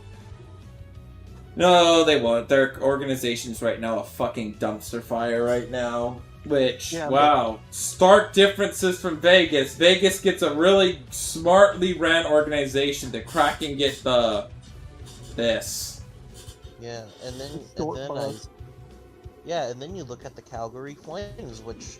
They are in the process of rebuilding, and hockey rebuilds are a long time.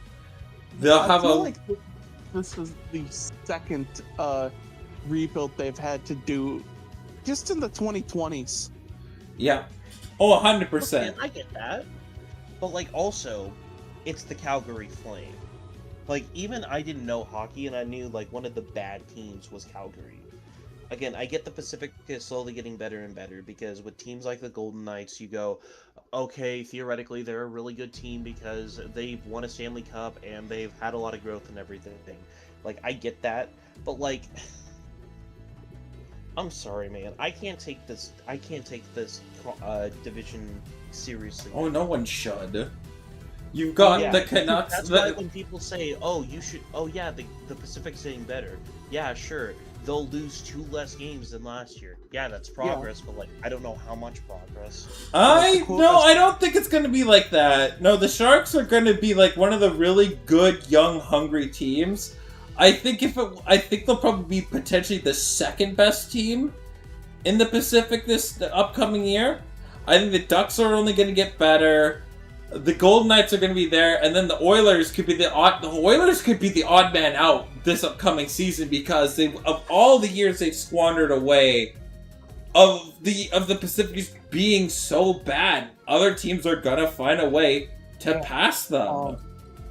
Saying the Pacific is gonna get get better like that. It's like saying the shit I took this morning is better than the shit I took last night. It kind of is. But don't get me wrong, there's still going to be some bottom, like, there will still be the bottom feeders. And the bottom feeders will be the Canucks. It will be the, it's going to be Calgary. It's going to be the Kraken. They will be the bottom feeders. They'll be some of the worst teams that we see in hockey every single year. And I think the Kings are going to be on the outside looking in again. 100%. I just don't have a lot of faith in the Pacific being good for a while. And I get improvement is improvement. But, like, at some point, we gotta stop giving these graves to, like, these teams. Like, Oilers, like, I'm sorry, man, I just don't care. This is, like, the 5th year with the Kings. They are... Oh no, the Kings are frauds, man. Like, the Kings need to, if there's any team that needs to just hit that reset button, it's the Kings, right? I mean, they're losing key veteran pieces. Predators, maybe? Nashville needs to continue their rebuild. If they're going to do this whole reloading thing with injecting young players to the players that they already have, they're going to fail epically. Keep being bad. Keep going, right? Blues are probably going to be rebuilding. Blackhawks, I mean, they still have a Connor Bedard-sized hole to refigure out. By the way, he's still not signed! You have 45 days. 45 days. I am not shutting up about that. I am tooting my horn. I am totally going to be the GM that jackknifes his team's short-term future because Connor Bedard 1,000 times. Ugh, just why haven't they done it? All you just have to do is just give them $12.5 million for the next 8 years. Just slide that towards them. That's the easiest thing. Right, let's go look at their fucking cap situation. Because I bet you they've got $40 million. That's the cap projections. Who? They have $40 million, exactly $40 million at next year's cap space. How is he not re-signed yet? Piss the fuck off! I'm so agitated by this. It's the easiest $12.5 million. The easiest $12.5 million to your face of your franchise. How? This is not hard. You could easily give Mikheyev a short-term deal too. You don't have to give Mikheyev anything north than $5 million. And the same thing with Sam Lafferty. You don't have to give him any more than $2.5 million. Right? Right? Alice does the LTIR contract. You don't even have to pay Shea Weber. You're going to get money back. I'm so agitated by this. You are getting money from Shea Weber's contract off your fucking books. I mean, what Matt Grizzlick's gonna... I'm so dead ass. Kevin Korchinski's probably gonna be making $1.5 million next year. What is this? Have you just considered that the Blackhawks are an inept organization and asking them to do something right is like leading a horse to water? oh my god, like, this is so dumb. This is so dumb. Like, all their retaining contract spots, they have $40 million in cap space. How? How? This should have been done. By the way, Taegan, you can extend players the moment, like, the July 1st when they have 1 year left. You can extend them the minute that happens. That's when they're eligible for an extension, and you can sign them to an extension immediately. Like, watch what the Sharks are gonna do this upcoming offseason. I will be bewildered. I will be stunned. Stunned. Yes! Colt Emerson is coming to Seattle! Who Emerson! They're calling up Colt Emerson from Tacoma. Nice. Oh shit, they're gonna be... Oh, that means one thing. Brendan Donovan's going on IR. Sorry, the injured list. Oh no. Brendan Donovan's going on the injured list. Oh, that's what that means. Oh no. Hell seems to get worse. Oh no. Brendan Donovan's going on the injured list. Anyways, we'll get back to that in a minute. But for if you're looking at something for like contract wise, watch what the Sharks are going to do with Celebrini. And it's the same deal I'm going to give Connor Bedard. $12.5 million for the next 8 years. Just slide that right to him. Look, I will say this. Something to make you feel better. The Yankees are about to lose the series to the Mets. What? The Yankees just had 0 outs with runners on first and third, and they ended up getting into a strikeout double play. boy, more like the New York Stankies. Ooh. Yeah, Ooh. Oh! Gonna find a way to fucking blow this game against the White Sox. It'll be fine. I gotta say, I mean, who's the player that they have that's just hitting nukes?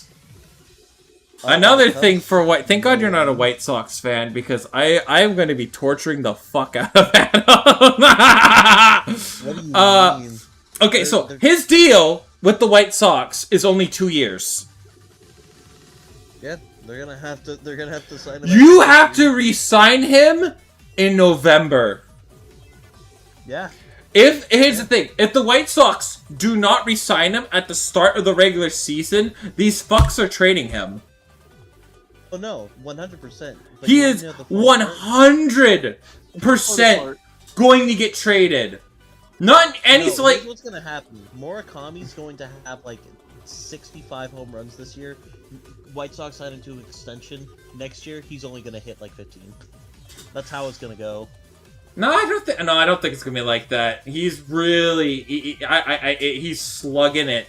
He is slugging it like you have a gem in the player, and there's the funniest thing at the White Sox because it's so Jerry Reinsdorf because he still owns the fucking team. The funniest thing is the White Sox are like bitching everyone in home runs, but it's the only thing they can hit. They only know how to hit tanks. Hey, I mean, the MLB is all about tanks, man.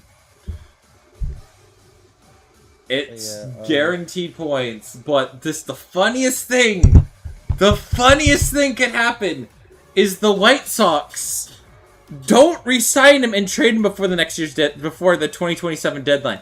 And the best part is, my warning to this all, there's an MLB lockout impending.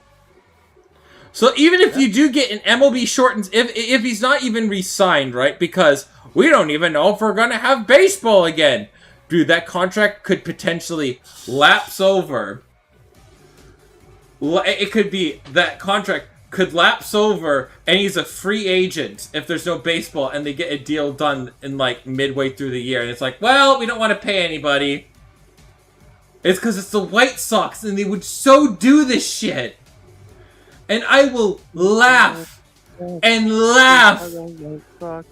Chicago White Sox. Whoa. It's just funny that Chicago's found 2 superstars.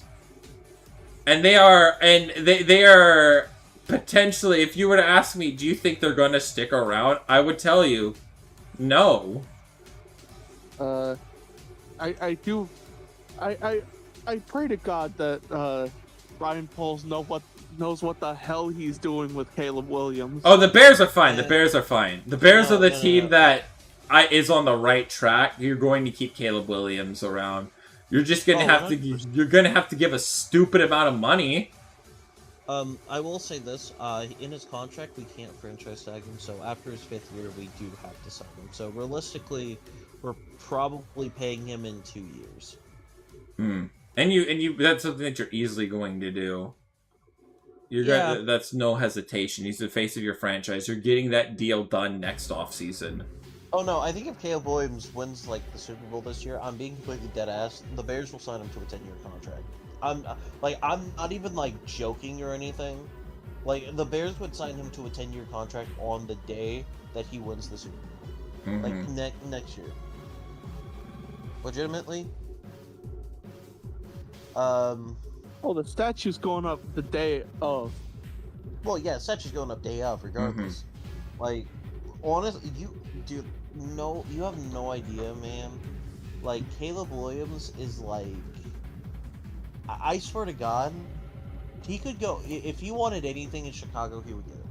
I was up there in Chicago. They treat him like a god. He is a god.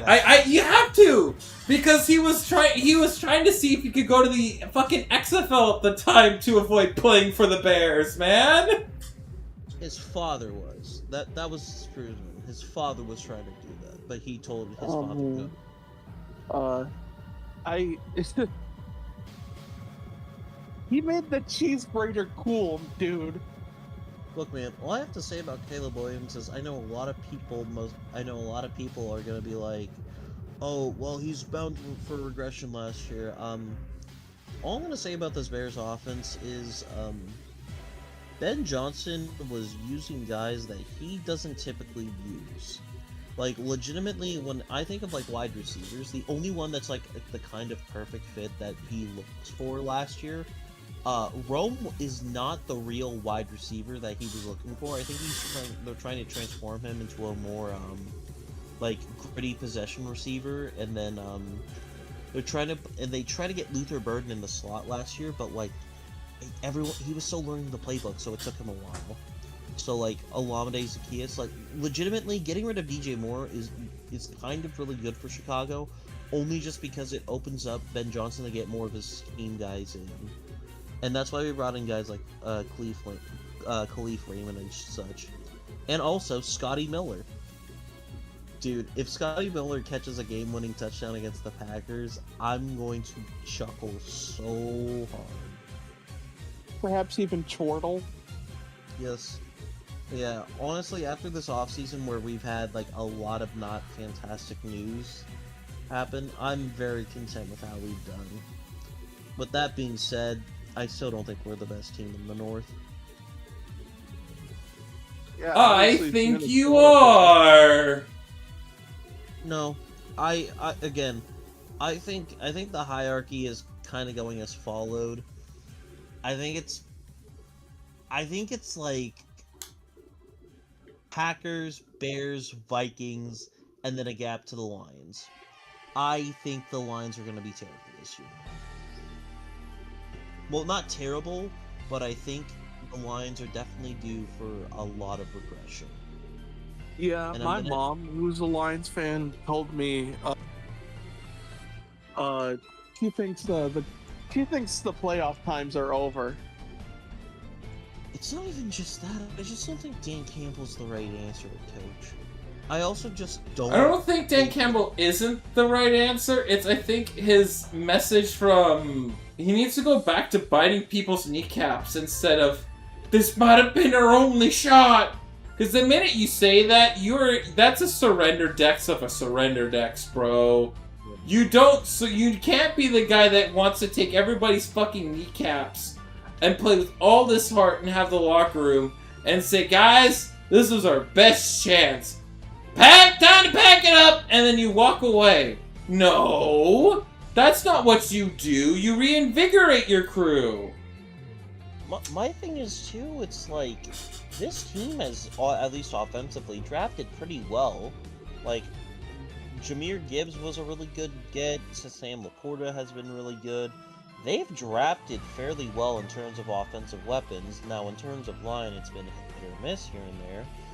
And then, like, on defense, getting Brian Branson was a really good get, and Kirby Joseph has been decent, but what's been their main issue recently is health.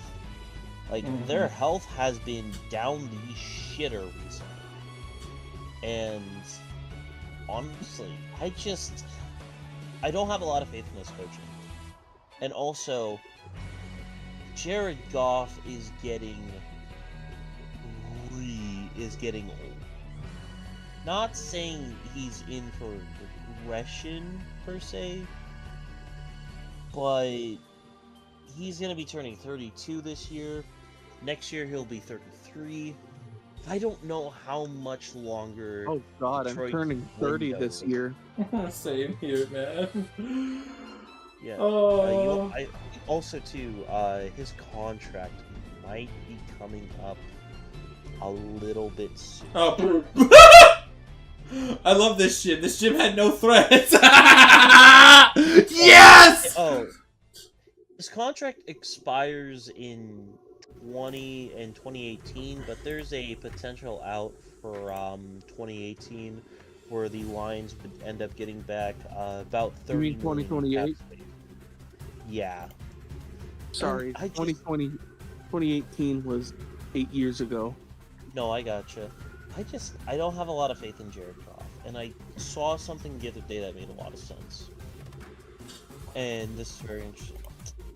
Jared Goff currently is the only quarterback in the NFL to have most of his throws be thrown in between the 1 to 10 yard range.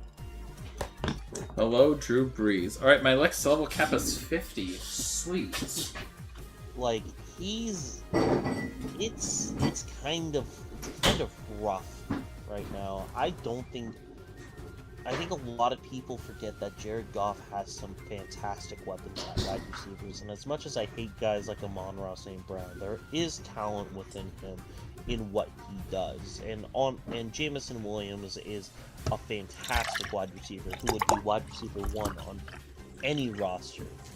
Isaac Tesla was just a red zone merchant last year, where all he caught was touchdowns in the red zone. But like, it doesn't really Isaac matter. Tesla, hometown hero. It's just, I don't have a lot of faith in this team. I look at their schedule for next year, and I'm like, this is the team that lost to JJ McCarthy and Max Frazier. I don't care that if it was last year. 3 net passing yards, bro. This team also got, if it wasn't for Chicago, I believe, they would have gotten swept by, they would have went 0-6 in the division.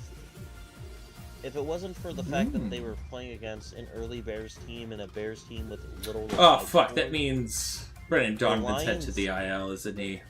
Fuck. But yeah, I don't have a lot of faith in them. Minnesota, I think a lot of people are giving Minnesota shit because, haha, they got Kyler Murray. I don't think Kyler Murray is much of an improvement, but I will just say this at the same time. I think a lot of people are forgetting that Minnesota went 9-8 last year. And I get a lot of those were when, they were going against Washington, who granted wasn't eliminated at the time, but they kind of were. Dallas, the Giants, Detroit, Green. Again, people forget that they knocked Detroit out of the playoffs in a must-win playoff game. I think the Vikings are a good team. I really like the defense. The offense. I really like the defense. Let me say this about Kyler Murray. When it comes to us getting Cardinals players, people said the exact same thing when we got Byron Murphy from Arizona. Yeah, I don't know. The only thing that I don't really like, I think Minnesota has a decent run game, and I do really like their weapons. They have fantastic weapons. Unfortunately, their offensive line's still kind of shit, and I do think that Kyler Murray is more mobile than JJ McCarthy, and I do think that if they wanted to change up the offense a little bit and go for a more beer and shoe kind of offense, I could see that, but it's like, I don't know, man. If you are going into next year, I feel like the correct option is JJ. yes, last year was very, very rough. But he was also the only other quarterback. He's also the only quarterback that I would say he has flashes and can do something. Like the game against Washington was good. The game against Dallas was good. I don't think you give up on him just because of just because he had bad shoulders. He didn't play football for an entire year, and that doesn't help when you're very young. Think about how much rust he had to shake off after all that. McCarthy's gonna have one more year for me. It's either you put up or shut up. You either become 9 or you become JJ McCarthy. And I want you to become JJ McCarthy, not this alter ego shit. Look, man, you don't get it, bro. He's gonna make the league pay. Once they realize that they took his Xbox. Look, all I have to say is this: if JJ McCarthy can just stay out of the media light and play like up middle of the pack quarterback, I think this team is gonna be very good next year. I think with decent quarterback play, this team could win the division. With bad quarterback play, wild card to like maybe out week 18. Which, like, if you have bad quarterback play and it's week 18, I mean, you don't deserve to get in, but at least Minnesota kind of has an idea of what to do going into next offseason. Because, I mean, there might be some interesting prospects in terms of free agents that they could get after. But, or they could just flat out suck and get one of potential 11 quarterbacks that are on my pin to watch list. I mean, yeah, if Minnesota goes like 3-14 this year, yeah, draft Arch Manning. Oh yeah, get somebody like Rocco Beck or something. Beck is on my Beck is my pin to. Beck is on the watch list. He is on the watch list. B is on the latter end of it, purely because I think this year he took a step back with how really good wide receivers, and this is Penn State. Still on the watch list, but he could be somebody that could be off of it by week 5. So here's my thing for Rocco Beck. I think Minnesota should go after him if Kyler Murray is good, but Rocco Beck isn't. Sorry, if Kyler Murray is good, but JJ McCarthy isn't. That's a potential. It's a potential, but like I think the current realistic, there's one or two things. Rocco Beck balls out at Penn State, does really well, or because like the thing, asking a quarterback to ball out at Penn State, especially where they are at. But the one thing that he does have is experience. He is probably the most experienced quarterback out of the group so far, which is why I'm probably a lot higher on him than someone like, that's why he's just on the list to begin with. Because there is the thing that a lot of NFL teams, they do have, which is the big word, the you're a pro-ready quarterback. That is a trigger word in my opinion. It's kind of the biggest bit, but it's kind of the biggest bit, but it's like the biggest probably Wi-Fi or something. It's like kind of like the biggest like bit in football, right? It's where again, Carson Beck is going to have it has the experience in college football. But it's kind of like a trap that a team like Arizona kind of fell into. Where, yes, he's got the starts. You feel like he's pro-ready. But that's a trap I often see a lot of teams just fall into. He's on the list for now. But I'm going to need some big wins from him really soon. Yeah, and also, Penn State has a pillow soft schedule. I guess I should explain now why I think the Packers are better. I think the Bears can still. I think the Bears are still probably likely have a very good chance to win the. My stepfather is pogging right now because the Cubs, I think, just took the lead. Oh no, they tied it up. I think, or I don't fucking know. I heard the Sox took the lead and the Cubs took the lead. If that's yeah, it's Conforto tie game. God, I look so fucking old. Why did I take a video of myself reacting to the yeah. It's a tie game. But yeah, Michael Conforto, the GOAT. But yeah, my general point is this. I think the Bears have a really good team. My issue with that, defense gets you so much further than offense in division races.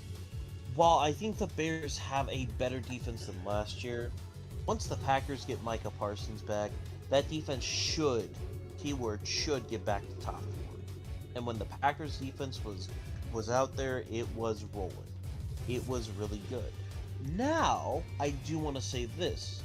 I do think the playing field is a lot leveled now because I think the rivalry is starting to rear its head to where the Packers are kind of shook by the Bears. I'm not saying that they are completely, but I don't think they're ready for them, if that makes sense. Some teams just don't. Some teams just overlook their opponents, and I think the Packers still kind of be like, "Oh, they're just the Bears." That's kind of been the sentiment that I got from like their team last year. But also, too, I think Jordan Love is still a really good quarterback, despite what people say. He is good. He gets put under a very large microscope whenever he does the stupidest things of all time. The best way I can describe him is he's Jameis Winston. He's the bad version of Jameis Winston 10% of the time, and he's the good version of Jameis Winston like 60% of the time, and then the 30 in between is like the fuck it, we ball mentality. Like I said, I think the Packers will still be good. I think they're probably in favor of winning the division. But that being said, I do think that Green Bay is going to be under a lot of microscopes this year. I think if something goes wrong this year, we're going to see a lot of fans start calling for jobs. Yeah, I think if there's the most antsy fan base, it's 100%. It's the Bears. Sorry, it's the Packers. It feels like the Packers just can't come up short this year. The expectation is, they want to see they want to see them be better. Well, it's so weird because I feel like they've been good, but not good enough. Packers-wise, when I look at Jordan Love, I think the expectation, especially with Jordan Love, is you wanted it to be Aaron Rodgers level and Brett Favre level, and he's just never been there. He's been a couple ticks lower than that, and then the way how I see it, if I'm a Packers fan, if we had prime Rodgers right now, we'd be winning Super Bowl after Super Bowl. Well, that's just kind of how I see it right now. I get it. He's good, but you're hoping for something that's better than good. Oh yeah, 100%. It's just... He's also not a real, statistic quarterback. Jared Goff is a statistic quarterback. Statistically, he's always going to be at the top. I don't even ask him for statistically. It's just also the eye tests too, right? You're looking at mistakes where, because you've seen Rodgers play so much. You've seen Rodgers and Brett Favre. Sure, Brett Favre made a lot of stupid interceptions, but Rodgers' highs were good. Were very good, very strong. And with Jordan Love, it's kind of drool on the floor.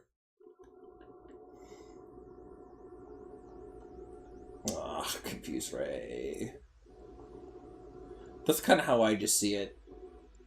It's that's fair.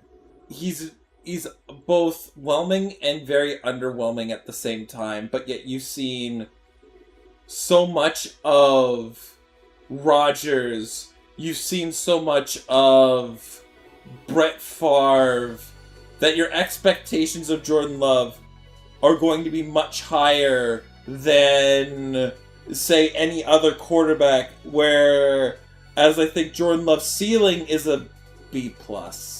I think he's an average level quarterback that you're already forking out way too much money for, just purely because of his lack of experience, instead of, like, maybe a bit of a bigger bridge deal. I don't know, it feels like Jordan Love feels like at the same time, it feels like you can upgrade from him, but at the same time you're not going to upgrade from him. I don't agree with that. I feel like he's an A- quarterback. I think that's his ceiling. I see Packers fans be like, oh, if Jordan Love was on the Chiefs, he'd be the greatest quarterback of all time, and it's just like, no. But I do think that Jordan Love gets a lot of disrespect just because of the people he's came after. Now, granted, I think while his ceiling is an A-, there's a floor that is very B-, low. and B- is a little harsh. B- is a little harsh because B- is is accurate. C- is a third string quarterback, my guy. I don't do it like that. I do it like C is like average, C- is below average. I guess in the way that you're doing it, yeah, B-. I would also probably go C+ in your system. C+ is the starting point for all quarterbacks out of college. You have 3 years. You do not go below a C+, you can only go up. Once you have at least, what is it, like, it's 3 years or 30 starts, then you get an official grade and it cannot be a C+. That's how... So, well, then in that case, yeah. He's just too hard to trust. But, I don't know. I also may be biased. I don't think I am, but I think the best of Jordan Love, it shows you this guy can take his team to the Super Bowl, and the worst of Jordan Love can show this guy doesn't deserve to be on an NFL roster. Mm-hmm. It's too much like Brett Favre, where it's you want, and because of like the too much being like Brett Favre, you really wish he was more like, say, Aaron Rodgers, where he's just really safe and secure with the ball. You see, if Jordan Love wanted to be better, he would steal welfare from children, or he would steal candy from children. Because the only way to be a Hall of Fame quarterback in Green Bay nowadays is to be a shit person. It's to be on psychedelics or steal from the poor. It needs to be weird. The issue is he's not weird. He's normal. He's normal. So therefore, he's just okay. You gotta have like a level of autism in there.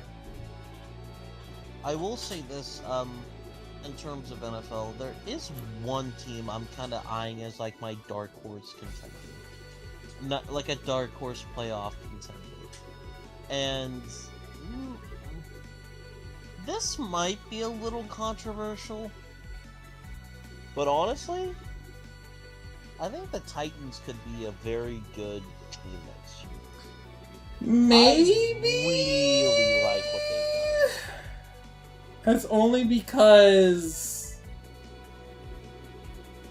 because I really like Robert Saleh as a hire, and Brian, like, their coaching hires. Love it. I love their coaching hires. They got the right coach. They've got Brian Daboll, who's only going to focus on the offensive side of things. You have a really great defensive head coach who was using scraps to make a sturdy unit, And the Titans have some potential. They also just have a really good defense. The Titans' defense last year was good. It's just they were on the field every single time last year. Like the Titans maybe. The Titans could be like an 8-9 team, and you're going to be like, hey, this is what a great progress we're making. I think 9-8 isn't too far out of the question. That's not too far out. And here's my thing. I really think Cam Ward is going to take that next step. I think when we look at Cam Ward this year, we're going to put him in potential top 10 quarterback games. I am that high on him. Sadly, it's just the one weakness is that I've sold half of my stock because I have to follow my rule. Doesn't matter what quality of head coach you got, if your head coach is different from year 1 to year 2, there's an increased chance you become a bust. True, but I do want to say this. We've seen it happen We've seen it happen with Caleb Williams recently. We've seen it happen with Trevor Lawrence. I will say, I'm not saying that it's 100%. I just think first overall picks tend to have a lot better luck. Yeah, they're first overall picks, so it's some, like, not a lot. It's a little harsh. I feel like a quarter stock is fair. Like you're selling, like you're taking a chunk of change out of it, but you're still kind of eyeing. Plus, when you look at Cam Ward last year, did Cam Ward really play like a bad quarterback? Or did he play like a quarterback who had nothing and was just trying to do his best to make... He was trying to do his very best because they thought, oh, hey, Tyler Lockett. And then you just chuckled. Yeah, and then I will say this.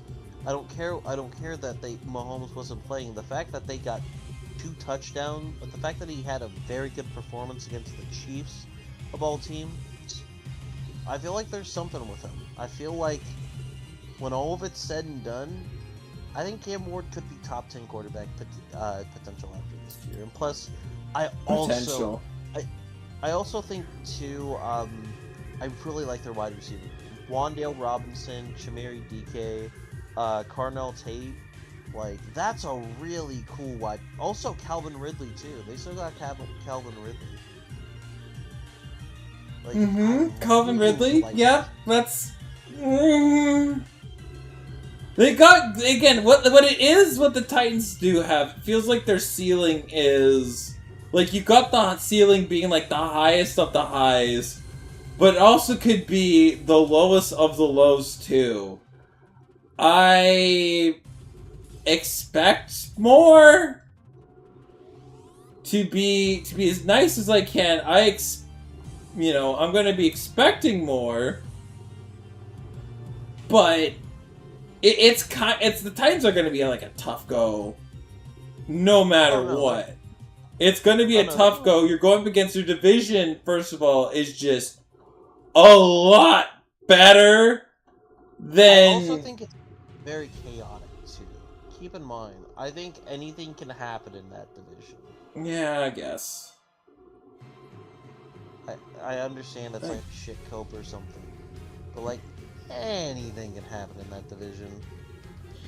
It could, but you also have the Jags who, I think for the most part, have figured it out. You have the Texans to where if they can figure out offense, they're going to be super good. And the Titans, they're a lot better, but, I think they'll give them this. I think there's a good chance. Who the hell's also in the South? Good Lord. There's Colts. Oh, I don't know. Oh, they got Jonathan Taylor. They have a floor of at least 6 wins with them. It's a little hard. Oh. For what it's worth, for the last 4 of their last 5 seasons, they've been either 9-8 or 8-9. Mm-hmm.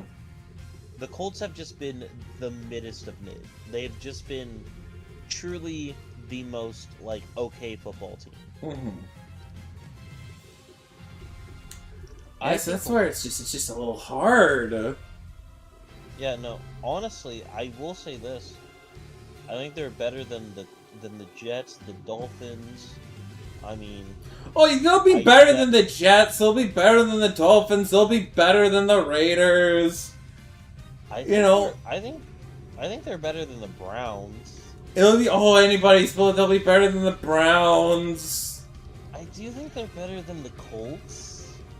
And that's like where I'm gonna put a pin on that. I gotta see how Daniel Jones plays, because also, like, there's the other thing that I just have against the Colts. You're like, again, in terms of overall quarterback play, is always underwhelming, and I think no matter what you say about their receivers, I'm going to beat the chest at this till the end of time. Your wide receivers aren't as good as you think they are. Again, everybody has a star wide receiver. You have none of that. You have nothing that gets me, like, excited. You tell me about the Colts wide receiver room, I'm giving you a blank stare. I mean, Alex Pierce is good. Good. I love Alex Pierce as a number 2, but where's your home run ball? They traded him to the Steelers. Michael Pittman Jr. is a good wide receiver. I think he can be a number 1. But I do get where you're coming from. Yeah, their wide receiver room is kind of dull, but, like, here's my thing with wide receiver rooms. You don't need a wide receiver 1 if you have the tight end. Like, the Chiefs don't... They do have the tight end. They do have a tight end. But you know what's better? If you have a number 1 home run wide receiver and the tight end, because then your offense is just not fair. Look at all the prime days that you had with Travis Kelce and Tyreek Hill. Wasn't that offense just ludicrously disgusting and nearly impossible to cover? Right? Like, again, you gotta get your home run hitters. You have a home run hitter. I need more than a home run hitter. You have a rookie's best friend right now. That's it. Oh no, you're 100% right. My kind of thing is just, I think a lot of people really over-exaggerate wide receiver 1 talks when it's also like, you can have the tight end and that'll just be fine. I do get where you're coming from. And you do have merit to that, but I just want to bring up, in 2018, the wide receiver 1 for, like, the New England Patriots was fucking Brandon Cooks. Wide receiver 1 for the Seahawks was JSN, and without JSN, we're not winning the Super Bowl. Right, but you also don't have the tight end. Like, even that's true, you don't have the tight end, but it just circles back to my point. You need a number 1 wide receiver.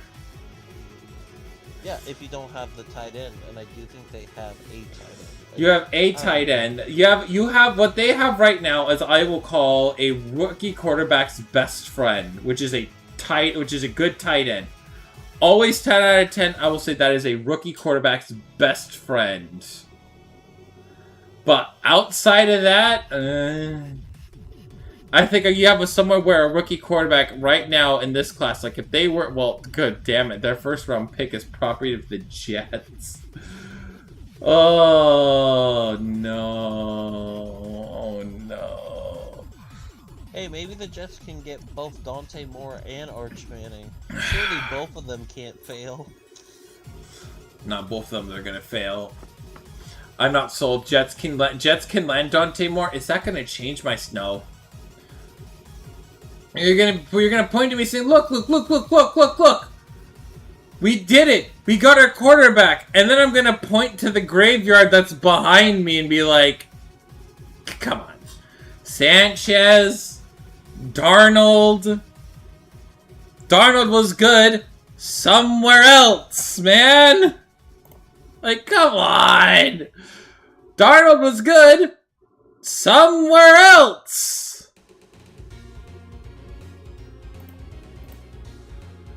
Like, come on!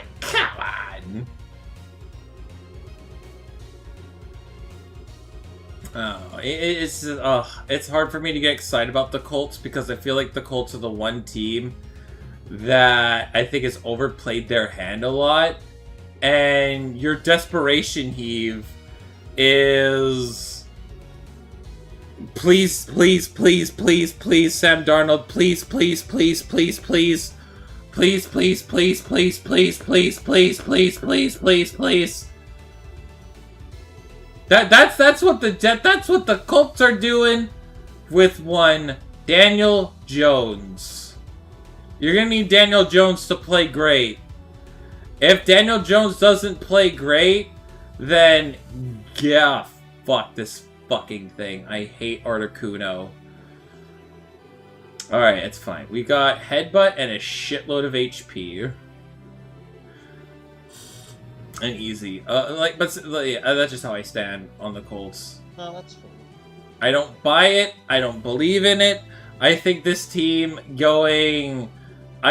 There's two moves that I feel like are going to completely backfire. And one of those is trading 2 firsts for one, God, what's his name? I'm blanking on it because I'm old. Who did they trade for last offseason? And why am I blanking on his name? They traded 2 firsts for...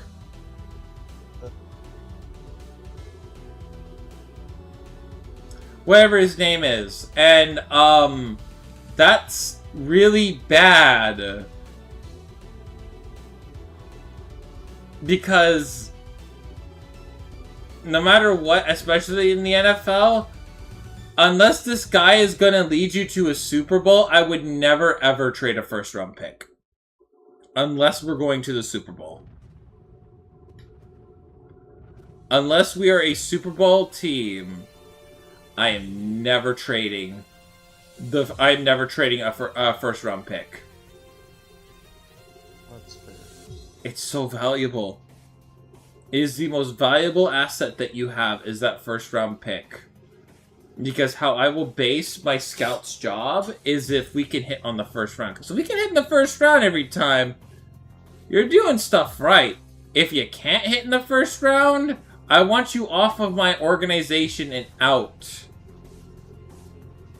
It's the most important job is nailing your first round picks. Because the drafts are so much different just based on other leagues. Other leagues, right? You can go halfsies on the season, and the player that you're going to get in the first round has a good shot. Like, if it's like a mid to late first round, they might not even touch your team. Versus, like, something in, like, the top 10. So, that's just how I see it. And I hate being a toxic asshole about it, but, like... the passion, you know? I got you.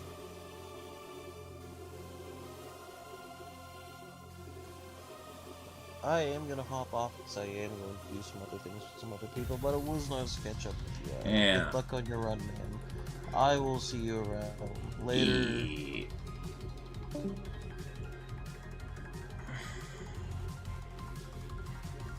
Hooray, we did it! We beat Mount Food. We got... making some good splits. Pokeflute. Hooray, we have 2 cracks at getting Pokemon. I'm still waiting to see what their moves are, because if they're calling up Colt Emerson... yeah, Donovan's on the IL again.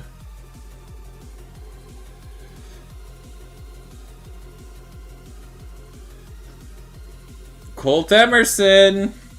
And Don, yeah, that means Don, yeah, that's why they called him. We're putting him at third base.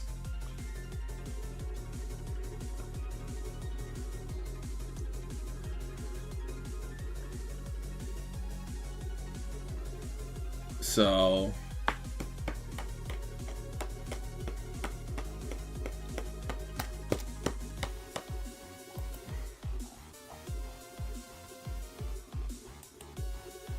yeah, they wanna rest him. Rest as much as you can.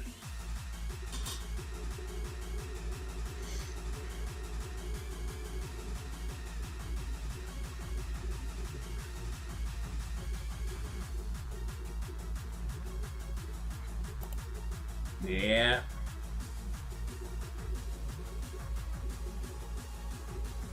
Fourth level. Raise your hand if you did it.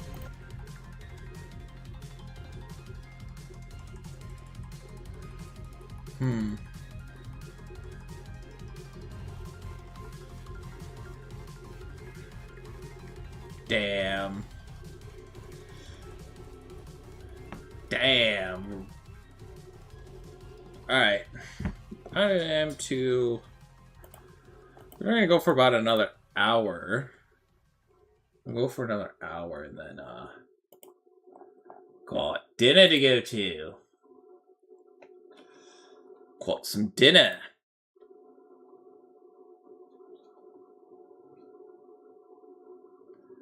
Oh yeah, we get to see, how did the UFL game go anyways? How did it go? Birmingham. Oh yeah, kind of a Whopper mini bowl. Yeah. Damn, isn't the...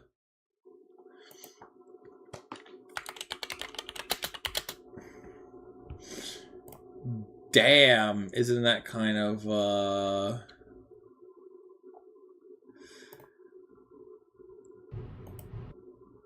Isn't that, what is it? We want, not Relic Forest, Break Room, Chamber, Perfect, Harmony, what is it?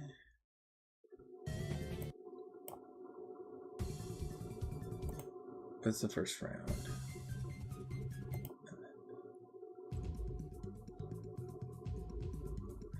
This is the finals, right?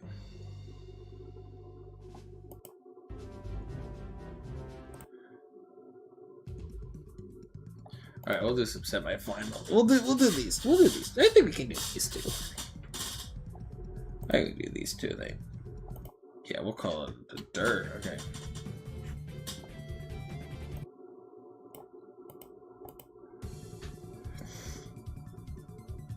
All right, and then.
We're getting good levels, so.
Alright, let's see. What is this encounter? Oh, wait, we gotta use a Pokefote.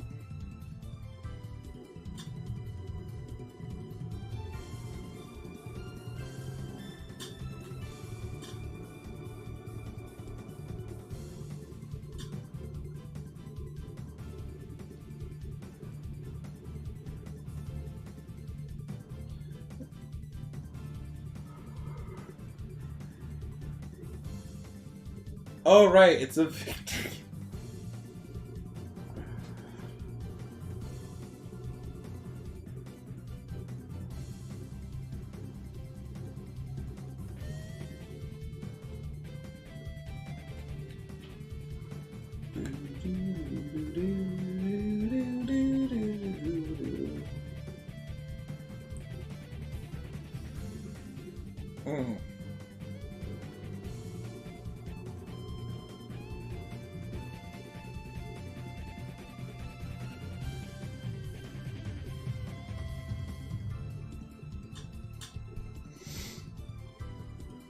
Alright, I can...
Oh my god, the first Mewtwo encounter. Okay.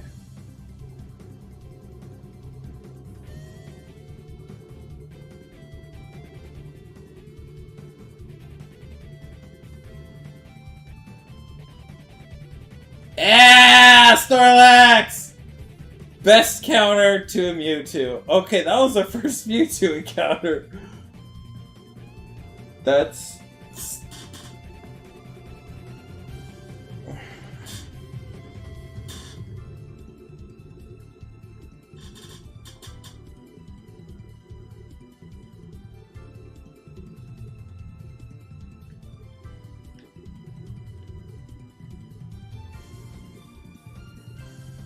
Woo! Woo!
Alright, we have another encounter.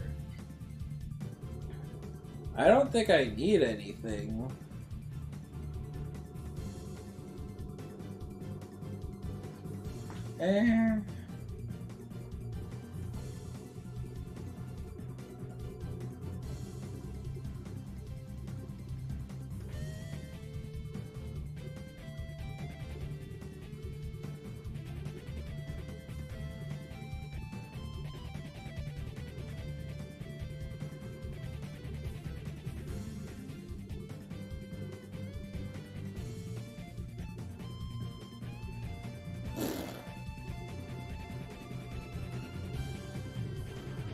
Ah, so you crit me. Alright. Okay.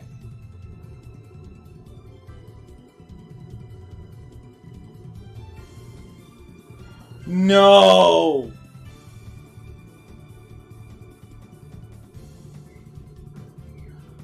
Oh God.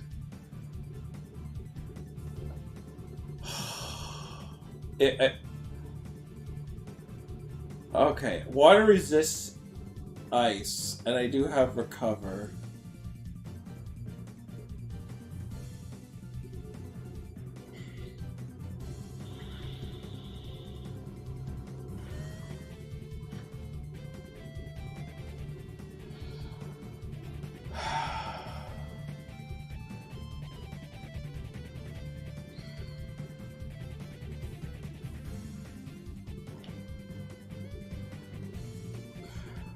Articuno just took out another one.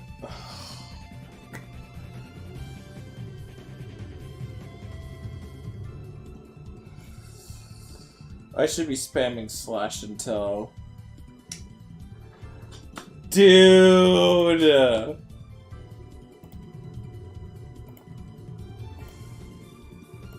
Oh my God! Fucking Articuno, man! Can I not encounter an Articuno? Can I stop encountering Articunos? Oh my God.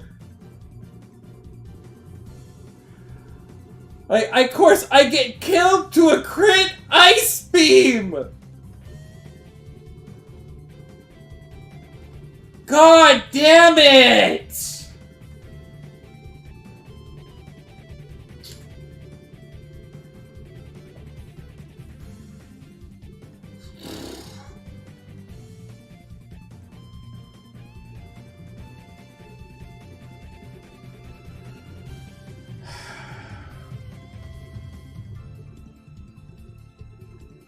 Man, I was 2 levels away!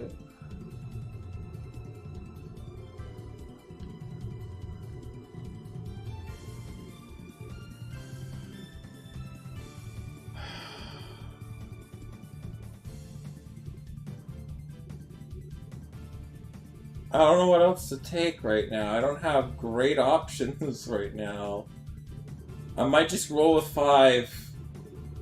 That is incredibly frustrating. I lose to another fucking Articuno again.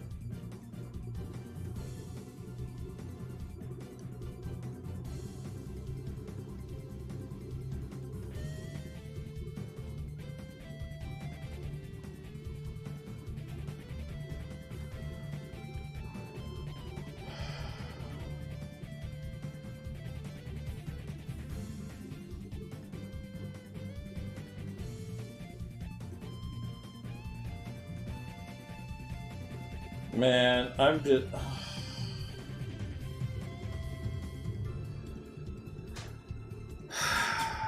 20 deaths, man. I can't even use a fucking Squirtle, man!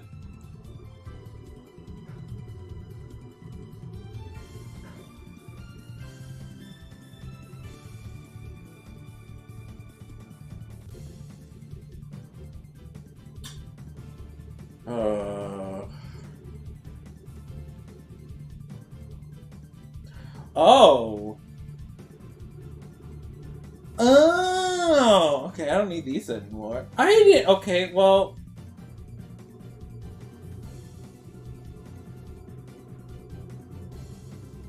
Oh, that's so much more helpful.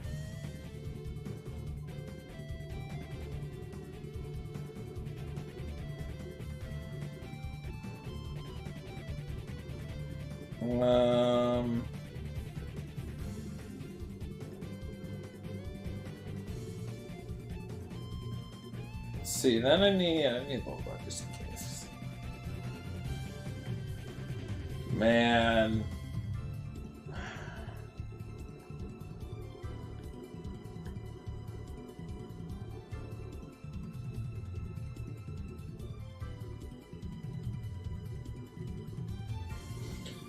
I just need to find a way to get a Master Ball, dude. I just need to.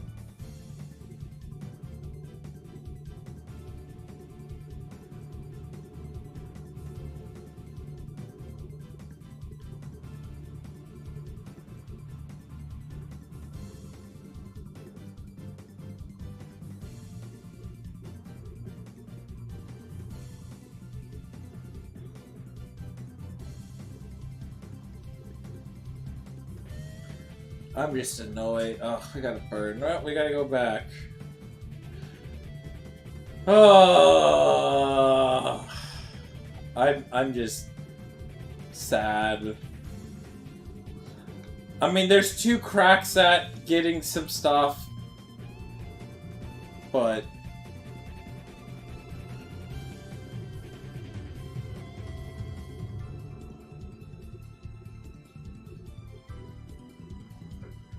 man.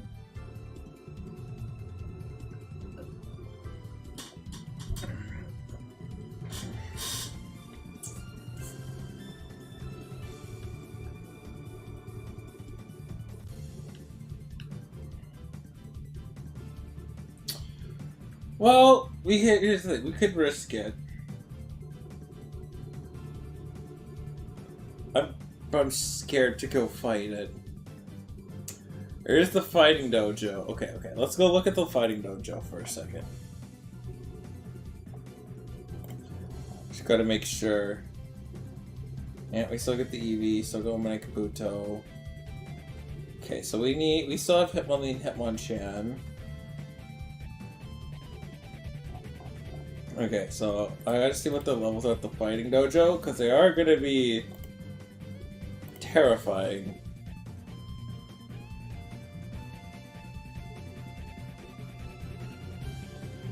Wow, the levels in the gym are... That is yellow, they are going to be 34. The final guy is going to be 41. Great. 41, man. Oh.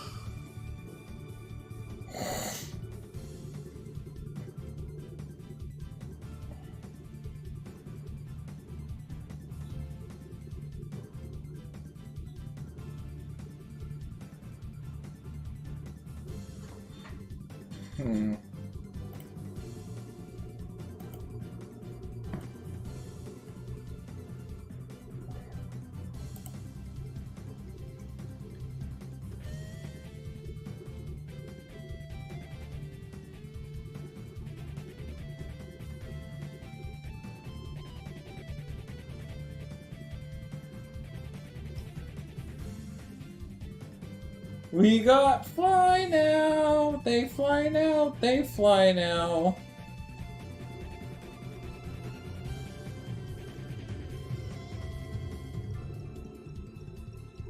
Oh.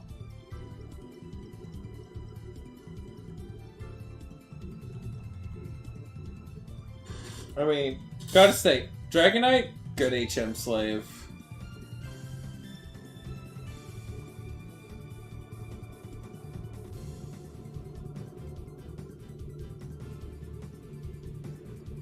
Okay. Weezing.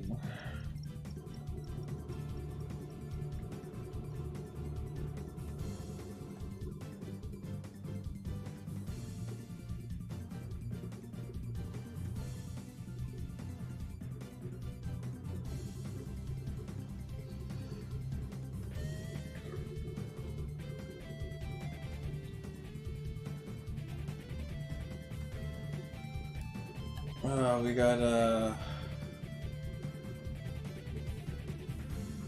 well, that's not bad, actually. Magikarp's not bad.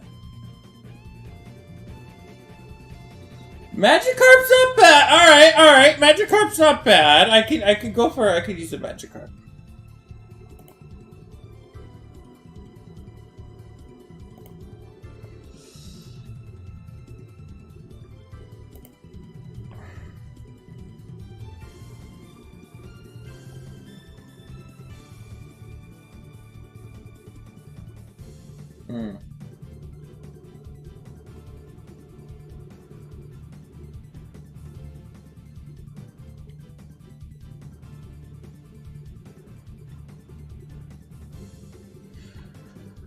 What do we get? That is a dupes.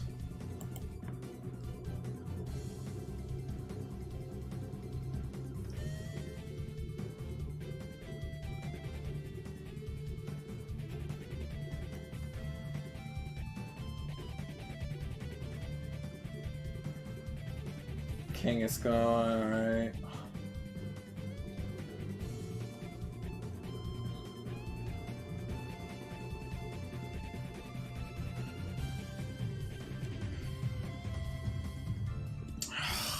Fucking confusion, man. Clamp.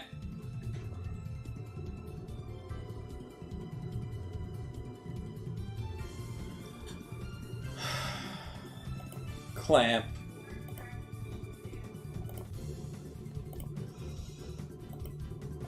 Oh my god.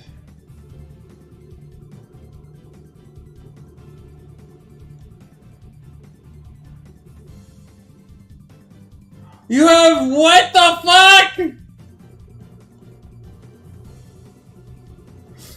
Please stop being confused.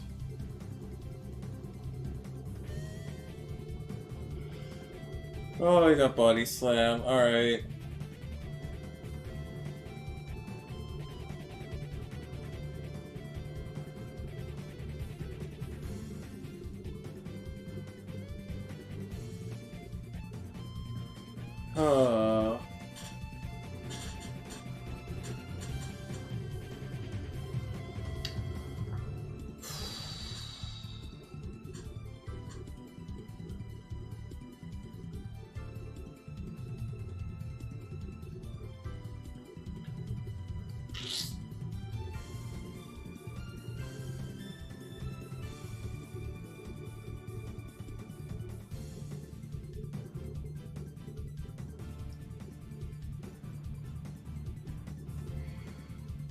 Oh, 21 deaths, man.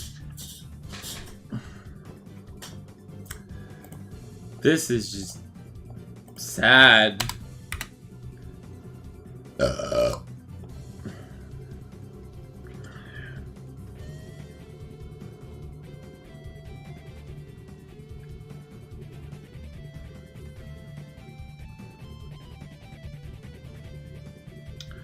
I think we gotta pull Magikarp.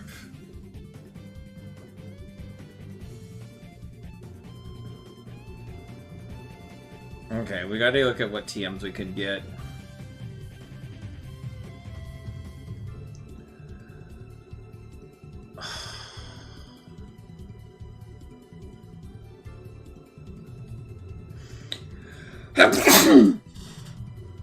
Ow. Ow. Man. Man.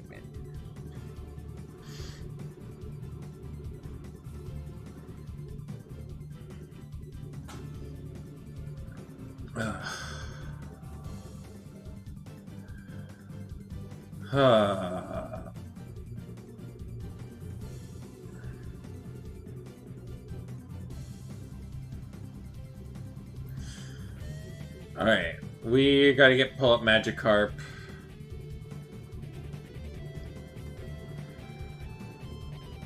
We gotta pull up Magikarp. Because Magikarp is really good.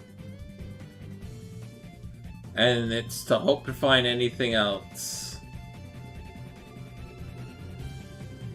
Sure, we'll keep wheezing around as like a death sacrifice.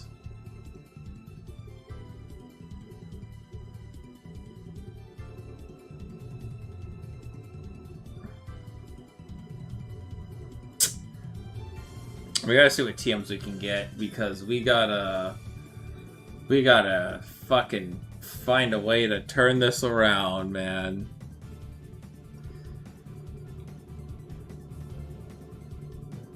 Oh, TM18. What is TM18?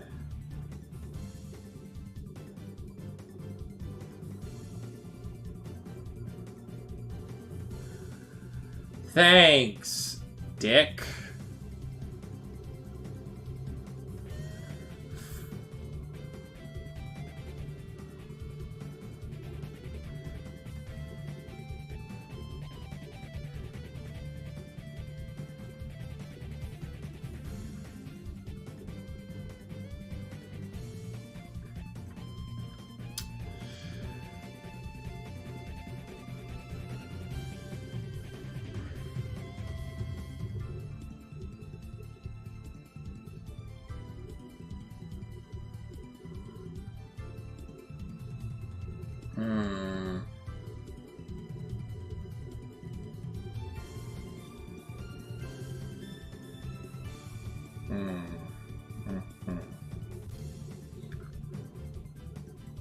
Oh, is there no place to buy TMs?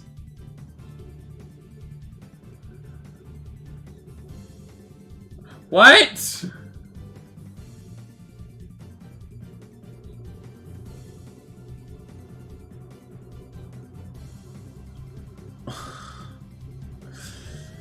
This just gets harder, folks. This just...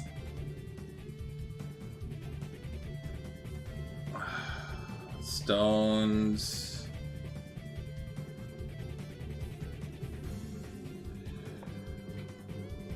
You give...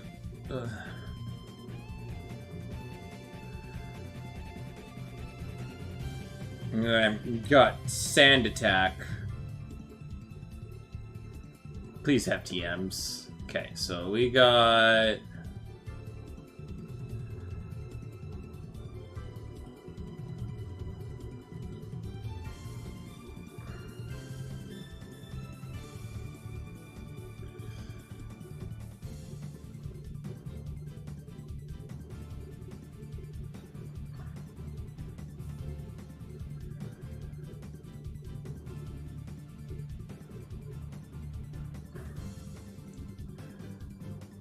Alright, there's a lot of TM that they have here. So we got... Alright, what do we got for TMs here, folks? Oh, God. Focus energy! Oh, wow! You're making me sweat with focus energy. Okay, what do you got? Swift. Alright. Swift doesn't miss. Yeah, they'll get Magikarp Swift. Ooh. Ooh. Yes! Psychic. We can give Psychic to Dragonite too. Yeah. And Magikarp too. Yeah. Okay, so we want to buy multiple copies of that. What TM was it? TM7. Okay, hold on. What TM? Well, I'll look back on you. I'll look back at the replay on YouTube. Karate Chop. Sure, Magikarp can get Karate Chop. Sure. Jeez, there's a lot of TMs. Takedown. It's not bad. Doubles.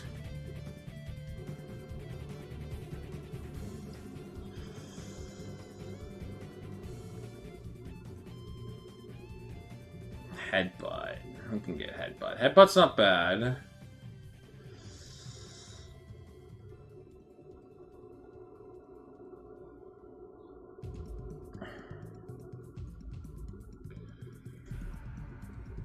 Headbutt.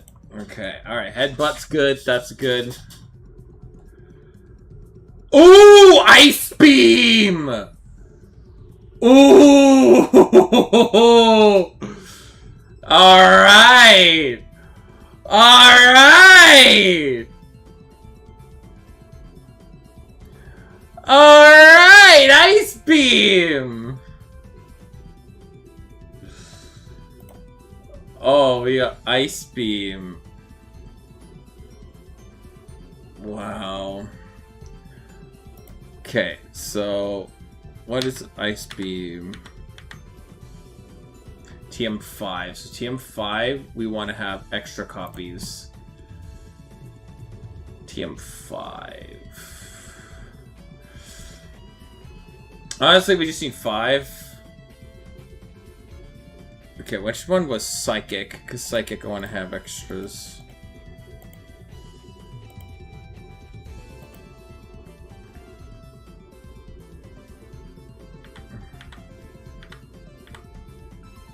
TM2. We want 5 TM2s. Okay. Okay, all the TMs are in one spot. Not bad. We got some good stuff. We got some good stuff. I mean, I could open up Game Shark and then. I mean, I like to think I have enough coinage. Okay, we're gonna check one less area because we need help. There's the casino, so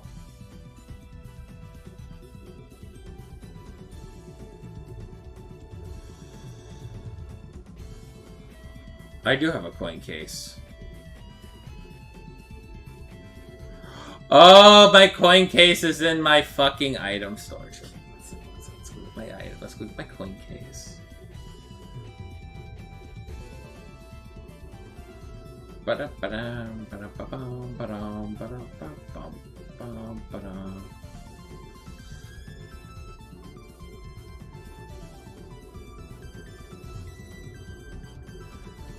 Alright, we got some good stuff. We got some good stuff.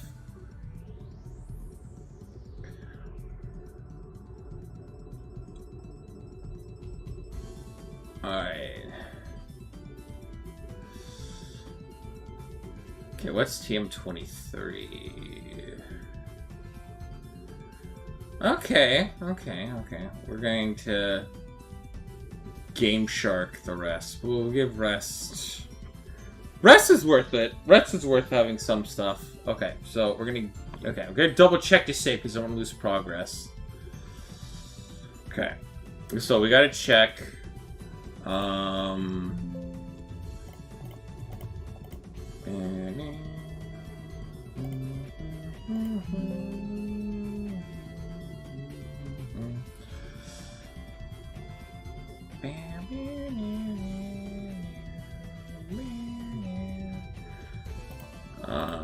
Let's see, save. We want items. I want to change it to 5. Save. Trainer info. We're gonna go back to 99 coins. And then we're going to export save. And we're going to overwrite. You can see what the other TMs are, because I am a little curious. I'm a little curious to see what the other TMs we could get were. Why not Steam? We don't need Steam.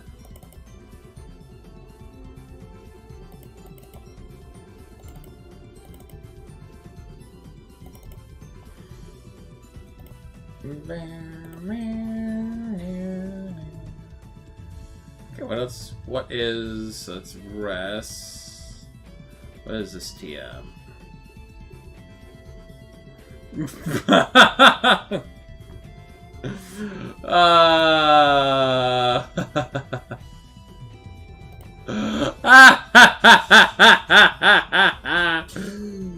let's see him 50.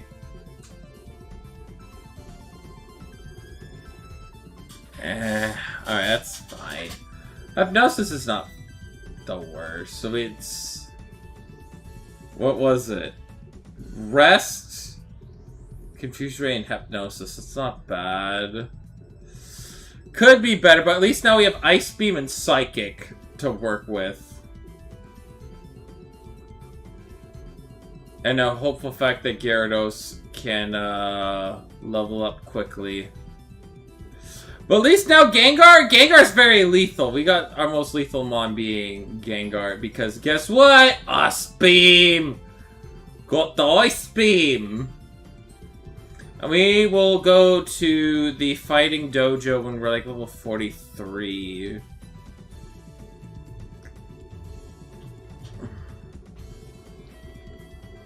Let me go when we're like 43 or something.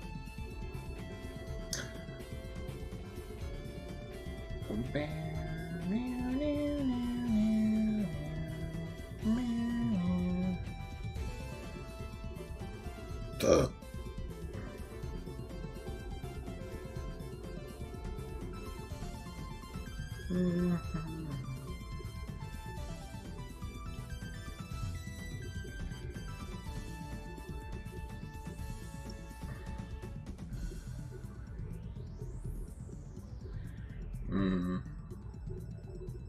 No, I don't need Dream Eater.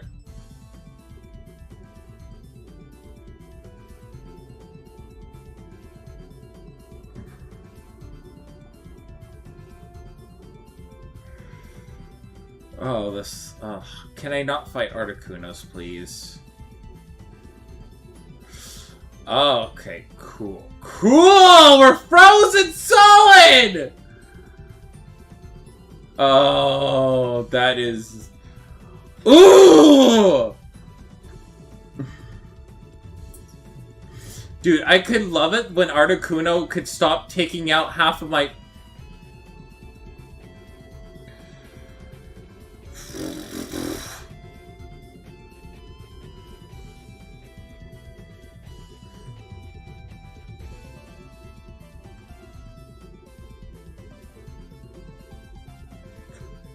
Man...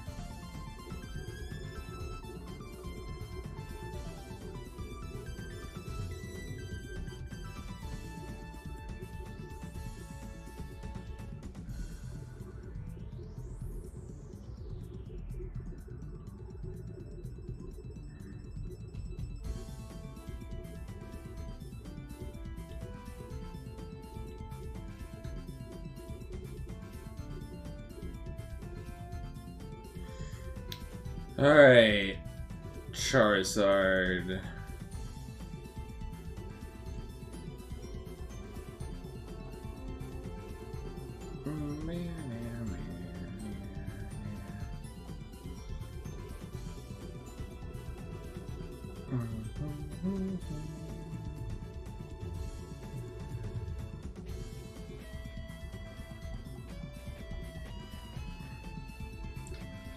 Alright, Magneton.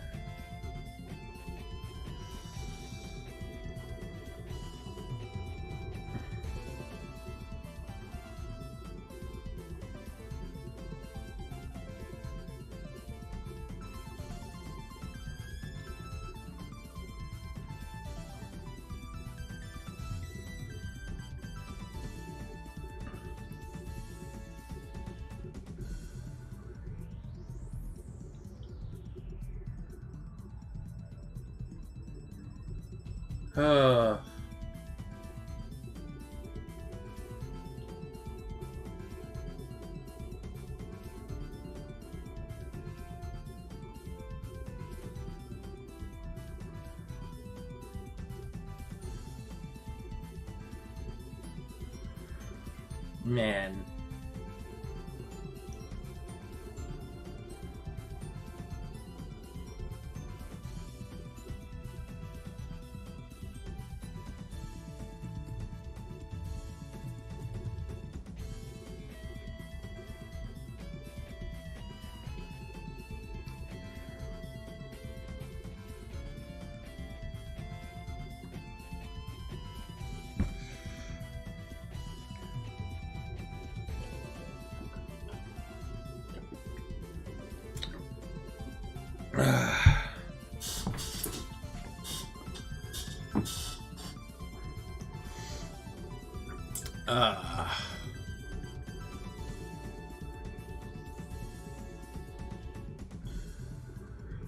Okay.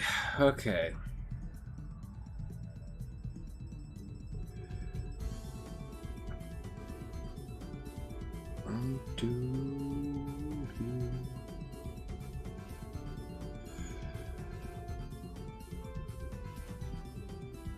And we got Gyarados.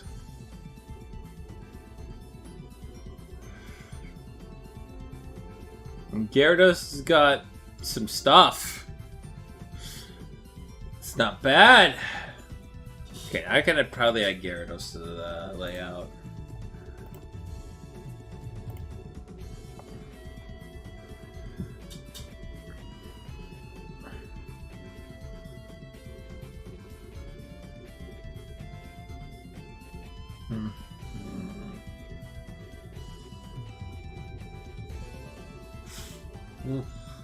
Let's see.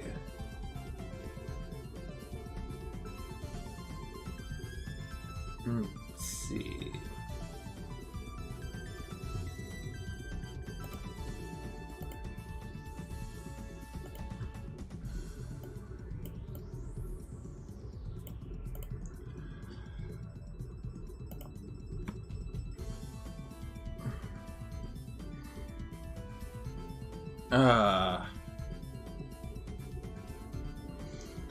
Okay.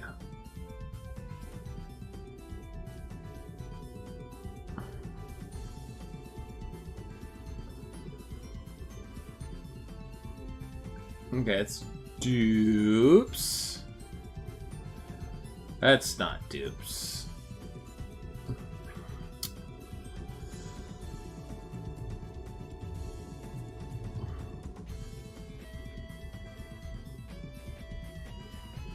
Alright, Sea King, hooray.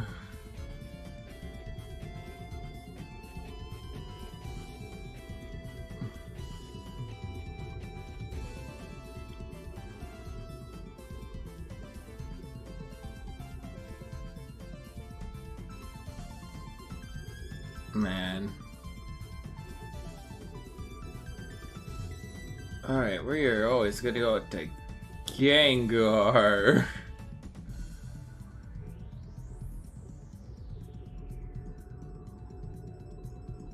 Yeah.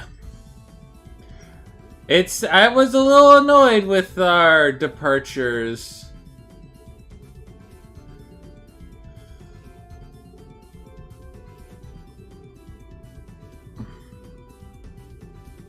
Like, it's so nice. Oh my god, this Gengar is gonna be so clutch.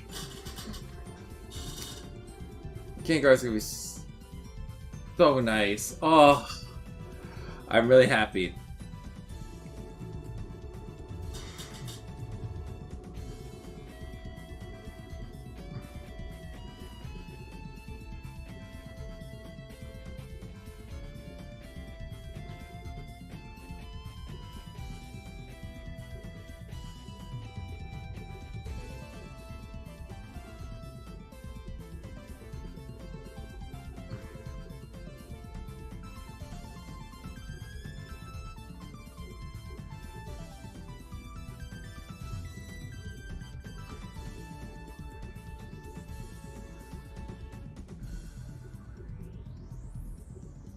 Mm-hmm.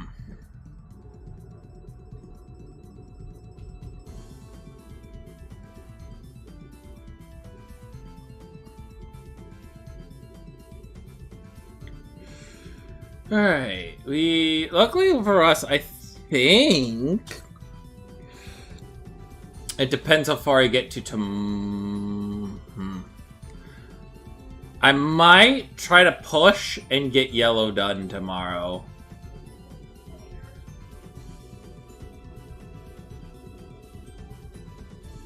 Which... Potion!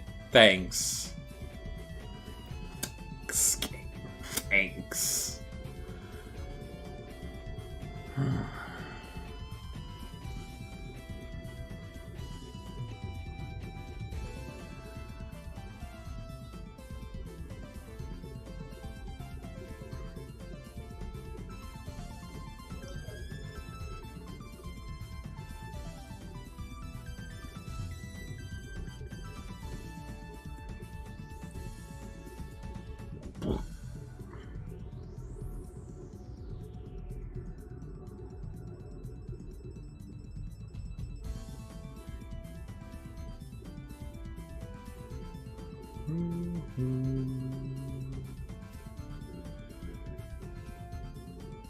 Alright.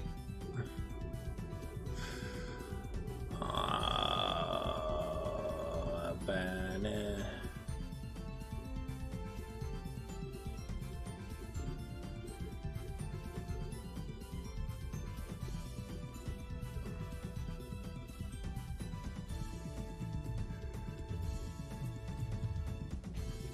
Alright, so we gotta... We're gonna keep trying to not go back and heal and back and forth every single bloody battle.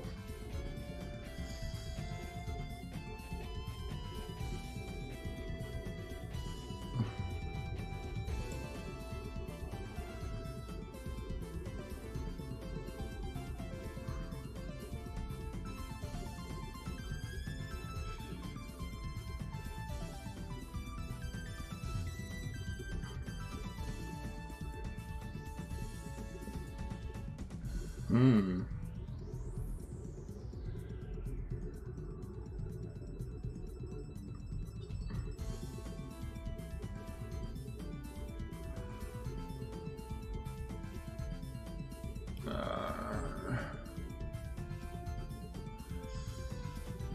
Dragonite's so good. No, we don't need Slam.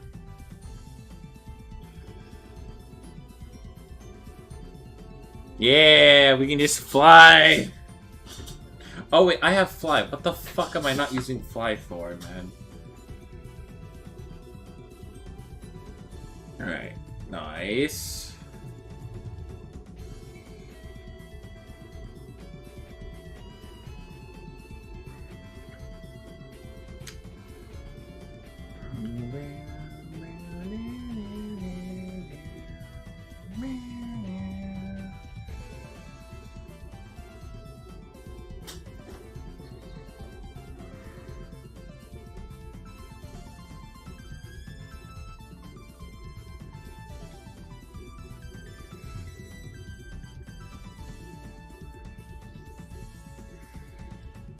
Alright, cool.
Okay.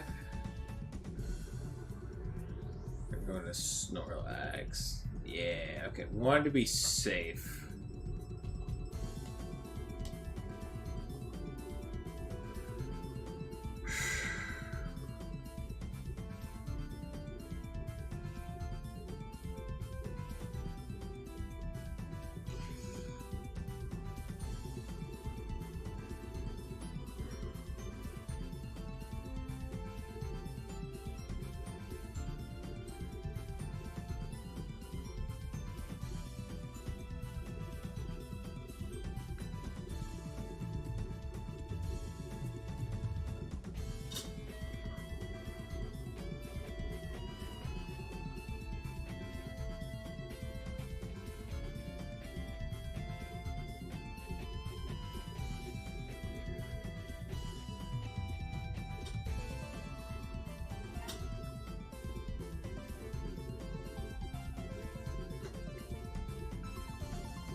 man.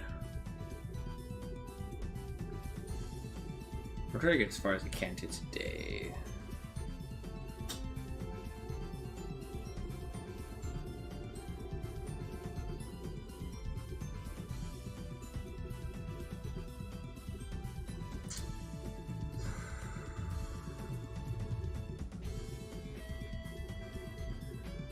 Try not to use Gengar, because Gengar is my overpowered machine.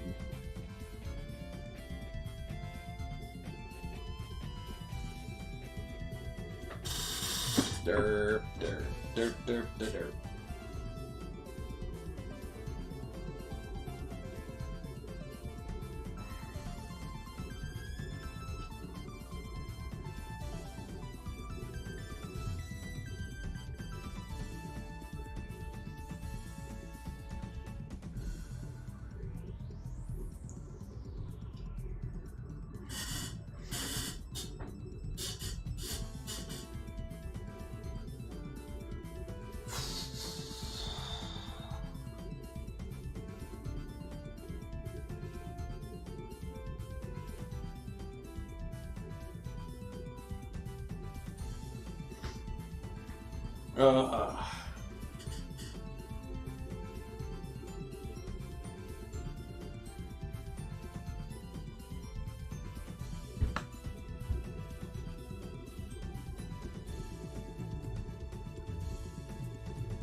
Shit.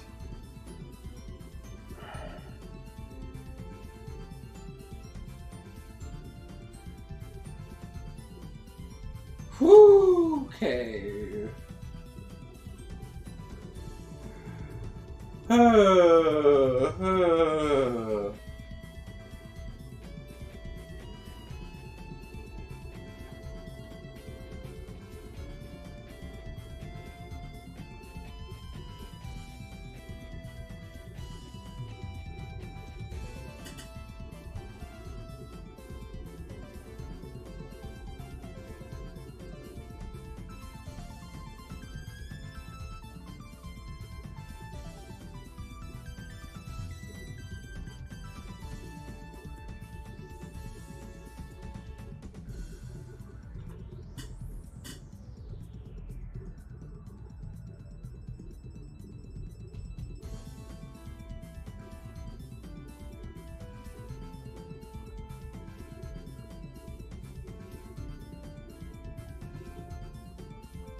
Okay.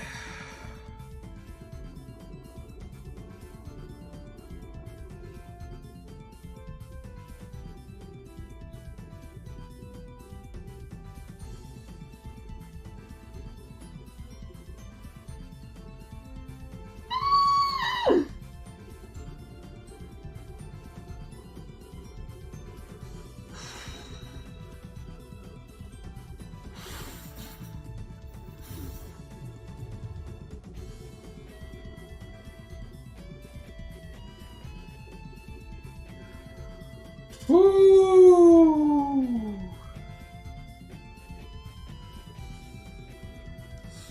Woo! This is just my heart cannot take these any. Oh.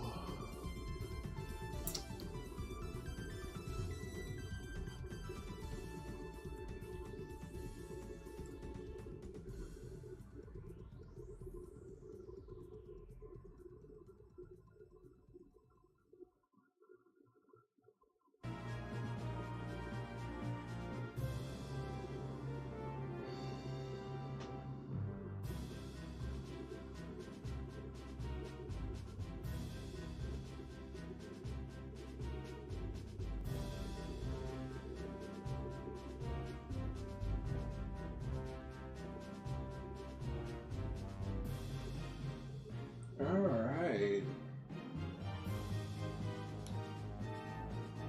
We'll fight these. We'll get the. We'll clear out this last area and then we'll.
Alright, and the encounter is the Lord Helix. Okay.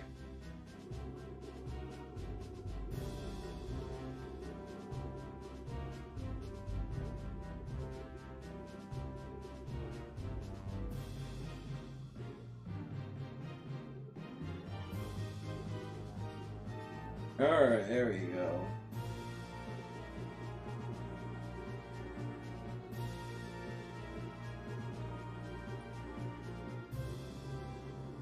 Now, I mean, I think tomorrow we can, yeah. I think tomorrow we'll do the finale at like 6. And we'll finish Yellow, and then we'll see what work looks like this week. But this week we should finish Yellow. Hopefully. Hopefully. We're at the nice, easy, I can blast through it pace, but we'll see. Anyways.